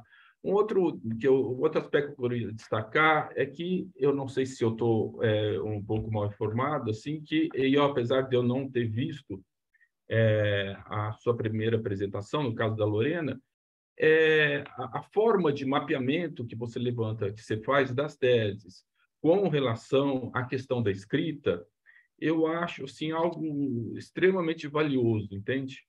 Porque, de alguma maneira, ela apresenta um ponto de referência, de reflexão, para esse sentido de reivindicação que eu estou falando de 10 a 15 anos. Ou seja, ela fala a partir e dentro da própria produção acadêmica. Ela está conversando com a própria produção acadêmica e com as suas implicações e com esse debate que era constantemente recolocado, isso já há um longo tempo, entende?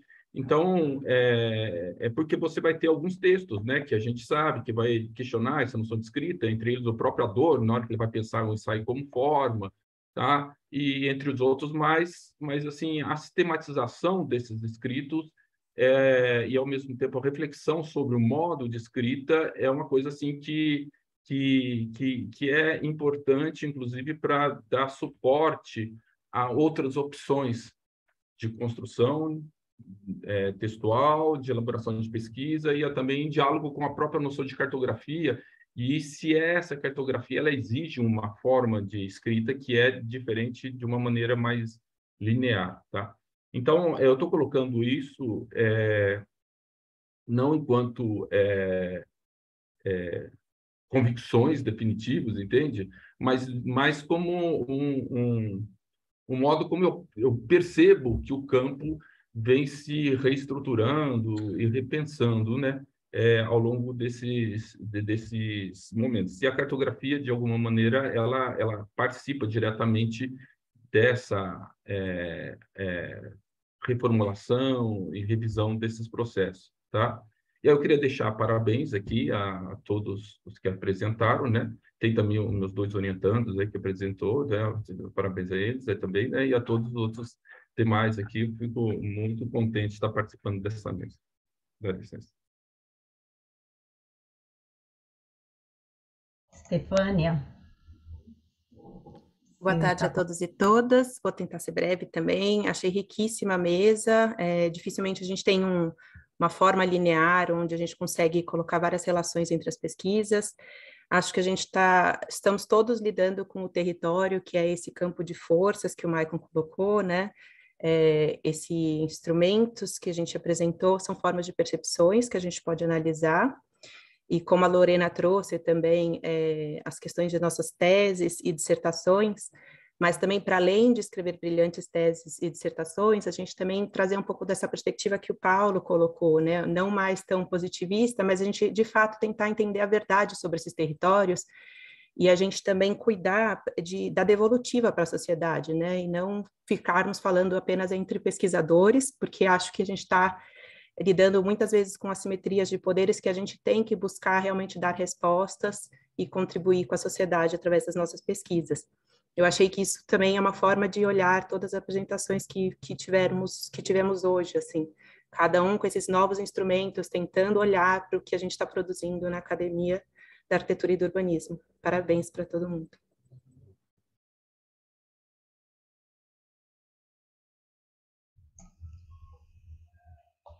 Muito boas as colocações também, né? Paulo, por favor. Eu não queria falar, porque eu acho que quem tinha que falar mais seriam os autores que apresentaram, mas como eles estão quietos, e eu gostaria de aproveitar o gancho do Luciano, né, que, com relação à questão da objetividade, da questão da ciência, e lembrar, não sei se todos conhecem os fundamentos da teoria da rede, que não é uma teoria, exatamente, ela é uma antiteoria, ela pressupõe que a gente comece uma pesquisa sem base nenhuma que nos atrapalhe, que nos formate. Sim, ao longo do processo a gente vai construindo, vai trabalhando com os conhecimentos, inclusive trazendo autores, trazendo referências, mas como enriquecimento, não como dogmas a serem seguidos como orientação. E nessa perspectiva o Latour fala muito claro que a objetividade para ele tem um outro significado, que é o seguinte: se eu conseguir juntar o máximo possível de relatos controversos, provavelmente eu tenho uma amostragem muito mais próxima do que seria aquele real, entre aspas, porque ele varia de pessoa para pessoa. Então é uma nova forma de entender a objetividade, que eu acho que é muito interessante. Quer dizer, é uma objetividade não objetiva, uma objetividade que se pressupõe pela diversidade de focos que se traz para as situações. E só para fechar, uma coisa que eu achei interessante, poder deixar de falar com relação ao trabalho do Street View. Quando eu fiz meu pós-doc em 2008, lá com o Vicente Hill, na Califórnia, eu fui pesquisar alguns projetos New Urbanism, tá? E eu usei o Street View para me orientar como é que seriam os meus percursos de campo. Então, eu vejo essa forma muito mais rica que vocês trabalham hoje, mas eu não consegui deixar de manifestar que foi muito interessante, porque ele me foi útil naquela época como instrumento para marcar um percurso de coisas que apareciam ser interessantes, mas que, de fato, na prática, quando eu fui para campo, mudou bastante. Mas era isso, era mais a questão da objetividade que eu achei interessante. E essa perspectiva em vez de eu ir para campo tentar explicar com base em teorias, como usando o Leng, que a Lorena falou, o Leng diz que a experiência, a realidade é indescritível. E realmente não cabe, as teorias não conseguem explicar a realidade. Eu acho que é o grande problema que eu vejo da ciência hoje. Nós ainda achamos que nós conseguimos explicar a realidade com base nas teorias. As eleições também podem demonstrar que isso não é bem assim. Então, essa perspectiva que parece que é o fundamental, a gente começar a lidar com um pouco mais de desconfiança dessas teorias e com um pouco mais de liberdade e desrespeito a elas, inclusive.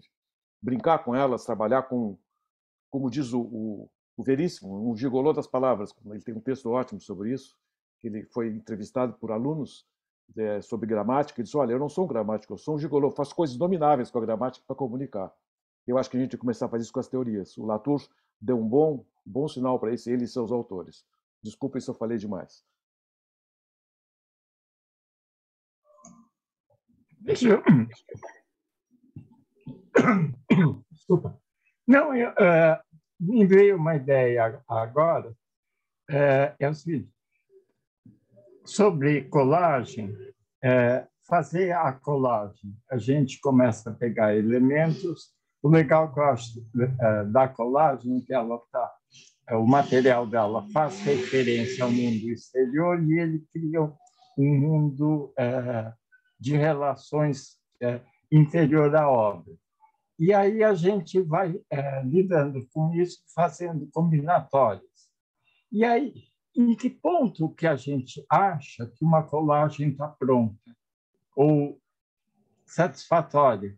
Aí eu não sei se essa metáfora, se usar essa ideia da colagem ajudaria, é a seguinte, se você pega diversos materiais e coloca eles, eu acho que teria essa coisa que eles vêm de algum lugar, mas, de certa maneira, você tem que pensar como que você vai interrelacionar eles, que é o que você faz numa colagem. Não sei se essa metáfora ajuda a discussão ou não, para pensar isso. Jogo de novo a pergunta para vocês.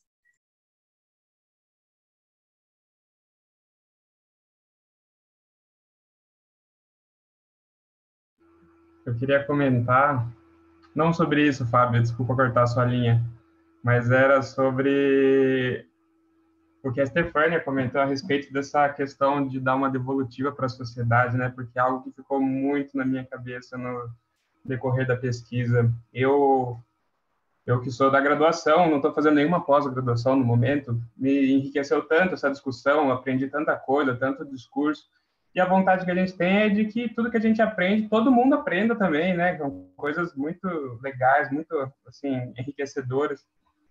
E aí, nessas discussões, a gente acabou produzindo, eu junto com o Luciano, um vídeo, que a ideia é que através de um vídeo você consiga dialogar mais com as pessoas de fora, do que através de um texto acadêmico, de um artigo e tudo mais. Eu achei muito legal, muito curioso o vídeo. Por exemplo, nesse vídeo que a gente criou, a gente descreve a cidade do Rio de Janeiro primeiro de uma forma poética, com gravuras, com poemas, e depois vai para o Street View do Rio de Janeiro. E aí eu mostrei para uma amiga minha, que não é muito da área, e ela comentou uma coisa que eu achei muito legal. Ela falou, nossa, muito legal, você primeiro traz o Street View da arte, e depois você traz o Street View... primeiro você traz o Rio de Janeiro da arte, e depois você traz o Rio de Janeiro de verdade, né? Eu falei, pera, não é o Rio de Janeiro de verdade, é o Rio de Janeiro do Street View, né? Ou seja, para ela não disparou ainda essa questão de que o Street View é feito por pessoas que têm ideias, que têm subjetividades. Tem tanta coisa para se discutir ainda, tantas questões de que a representação se afasta da realidade. E aí entra ainda na questão que o Paulo comentou, que não existe a realidade, mas existem várias realidades, não se sabe nem direito o que é uma realidade. Ou seja, a coisa é muito ampla e complicada, mas quanto mais a gente conseguir trazer as pessoas de fora para a discussão, eu acho que mais enriquece o mundo no geral, assim. É uma questão que me ficou muito na cabeça, essa de como trazer de volta, mostrar para as pessoas o que eu estou descobrindo aqui, né? Só isso, queria comentar. Vou puxar o gancho aqui e comentar duas coisas que eu fiquei pensando, tanto que o Luciano falou, como o Fábio também falou, e o Fábio pergunta quando eu sei que a colagem está pronta, né? E aí o Luciano também questiona qual que é o limite desse aprofundamento que eu vou ter nessas pesquisas que não é da minha área, por exemplo, né? Sou arquiteta, estou lendo filósofo, como é que eu posso me apropriar ou não deles, né? E isso é muito criticado, né? Tem alguns eventos de arquitetura e filosofia que os filósofos começam a olhar para a gente, tipo assim, vocês não estão entendendo, né? E é muito difícil, mas eu acho que sempre há um limite de tempo, né? Que o Fábio falou, quando a colagem está pronta, eu preciso terminar, eu tenho um tempo, eu tenho um prazo, a pesquisa tem um tempo, tem um prazo. E é o que o Paulo falou do Latour, a gente sempre entra pelo meio e sai pelo meio também. Então, assim, é sempre num contínuo, né? E aí, isso que o Luciano falou, eu sempre me perguntei, eu falei, nossa, eu comecei a ler filosofia e é muito difícil, só que tem alguns autores, principalmente o Derrida, eu acho que Derrida é uma leitura dificílima, mas ele é democrático, ele fala, olha, se apropriem da minha leitura, né, do meu pensamento, de uma forma que vai ser interessante para a sua pesquisa, né? Então, ele tem essa linguagem que também é mais democrática. Eu acho que a gente faz isso, se apropria até onde a gente consegue ir, porque realmente a gente não vai conseguir avançar tanto, né? Principalmente filosofia, ou até na geografia, que a arquitetura se aproxima muito da geografia. E tem coisas que a gente diz que os geógrafos ficam assim, não, mas não é bem isso. E tudo bem, são as controvérsias, né? E eu acho que a gente se apropria deles nesse limite, consegue falar até ali, mas com certeza acho que não é o todo, não vai ser nunca o suficiente, mas como a gente interpreta cada um deles, como a gente chega nisso, eu acho que é o brilhantismo, e a gente está vendo isso aqui hoje, né? Como cada um de vocês costurou essas cartografias de uma forma diferente, né? E apropriando de outros autores também. Fiquei pensando nisso. Luciano, quer falar?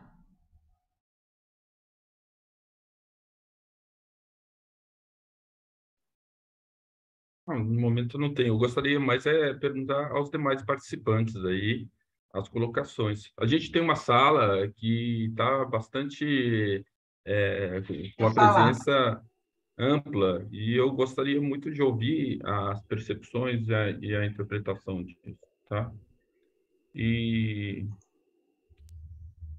Mas eu poderia fazer uma pergunta a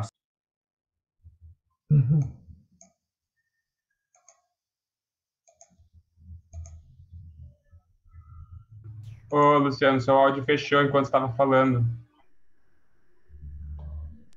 Tá? Eu gostaria de fazer uma pergunta, assim, de um modo geral.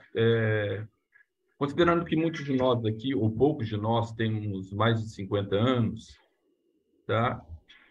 Eu gostaria de perguntar ao pessoal que está desenvolvendo mestrado, IC e tudo mais, essa questão de eu ter uma exigência de um recorte do objeto de pesquisa, tá? E o outro, o próprio objeto de estudo, ele tendo um caráter, muitas vezes, que é múltiplo, em que ele necessita, exige uma transversalidade, ou não, entendeu? Tá? Como que o pessoal que está desenvolvendo pesquisa atualmente, né, perante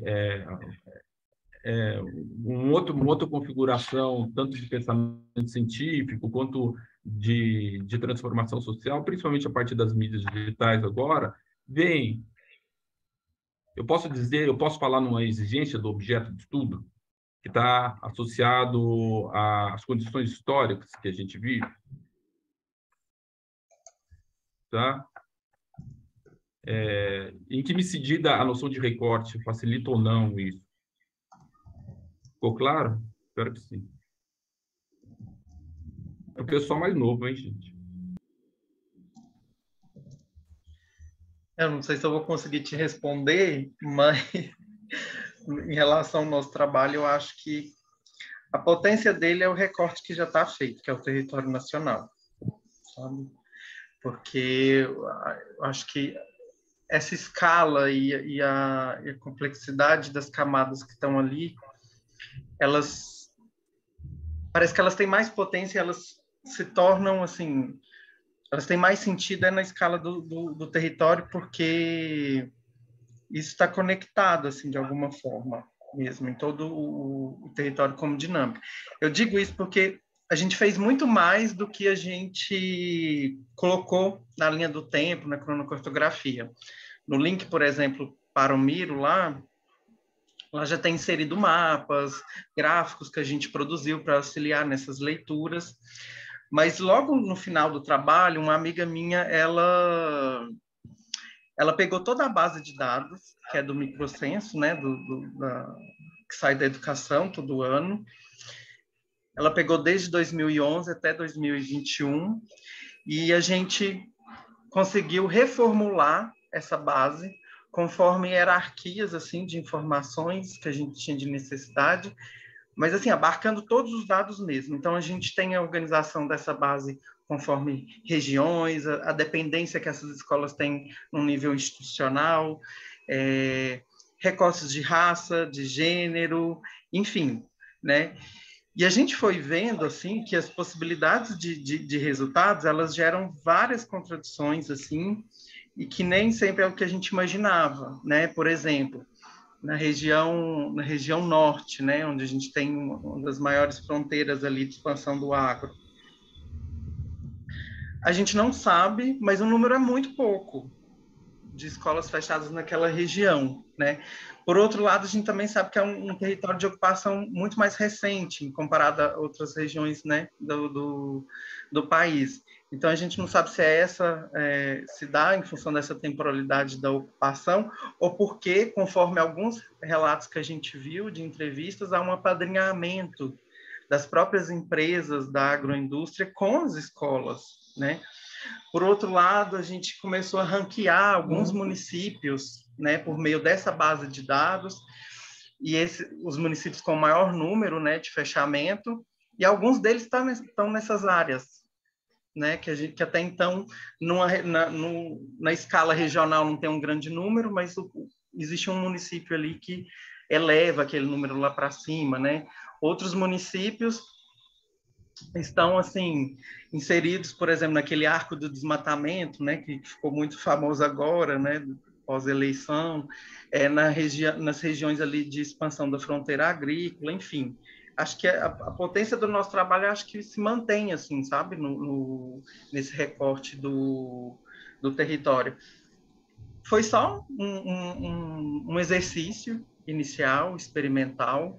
Agora, a gente, enquanto grupo, a gente está tentando ver, né, quem tem interesse, para a gente ver se viabiliza isso como um projeto de pesquisa, porque a potência dele também é servir de base ali, de informação para políticas públicas, né? Essa própria manipulação que a gente fez da base de dados, gerando automaticamente dashboards no Excel, já seria assim incrível para as prefeituras entenderem o que está acontecendo, né? Fora outras dinâmicas, né? Como a própria, porque mais de 90% das escolas rurais são municipais, né? São de responsabilidade do município. Mas a gente vê um movimento agora que a municipalização das escolas é o caminho para o fechamento delas, né? Então tem muitas questões ainda para se observar. Enfim.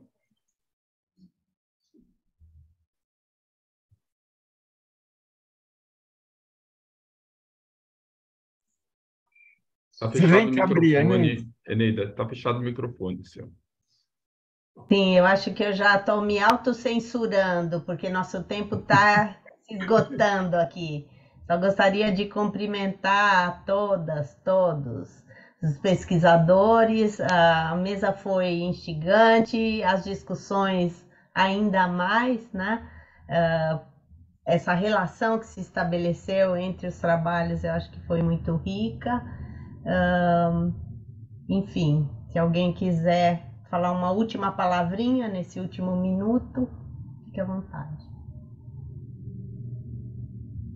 Só agradecer a sua moderação, que foi excepcional também. A mesa foi boa também, porque foi bem conduzida.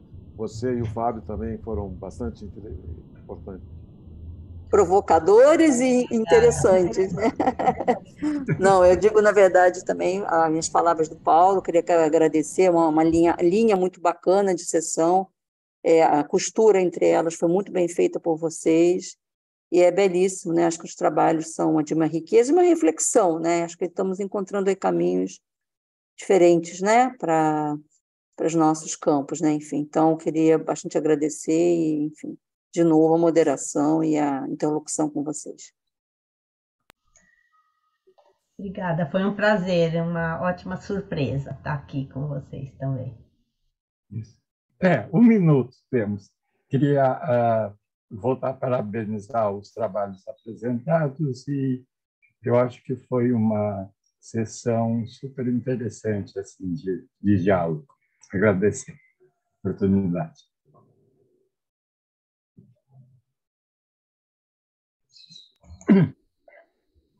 Obrigada. Bem. Espero vê-los no presencial. Isso. Então, gente. Tá bom, tchau. Tchau, tchau. Até a próxima. Tchau. Obrigado. Tchau, gente. Obrigado.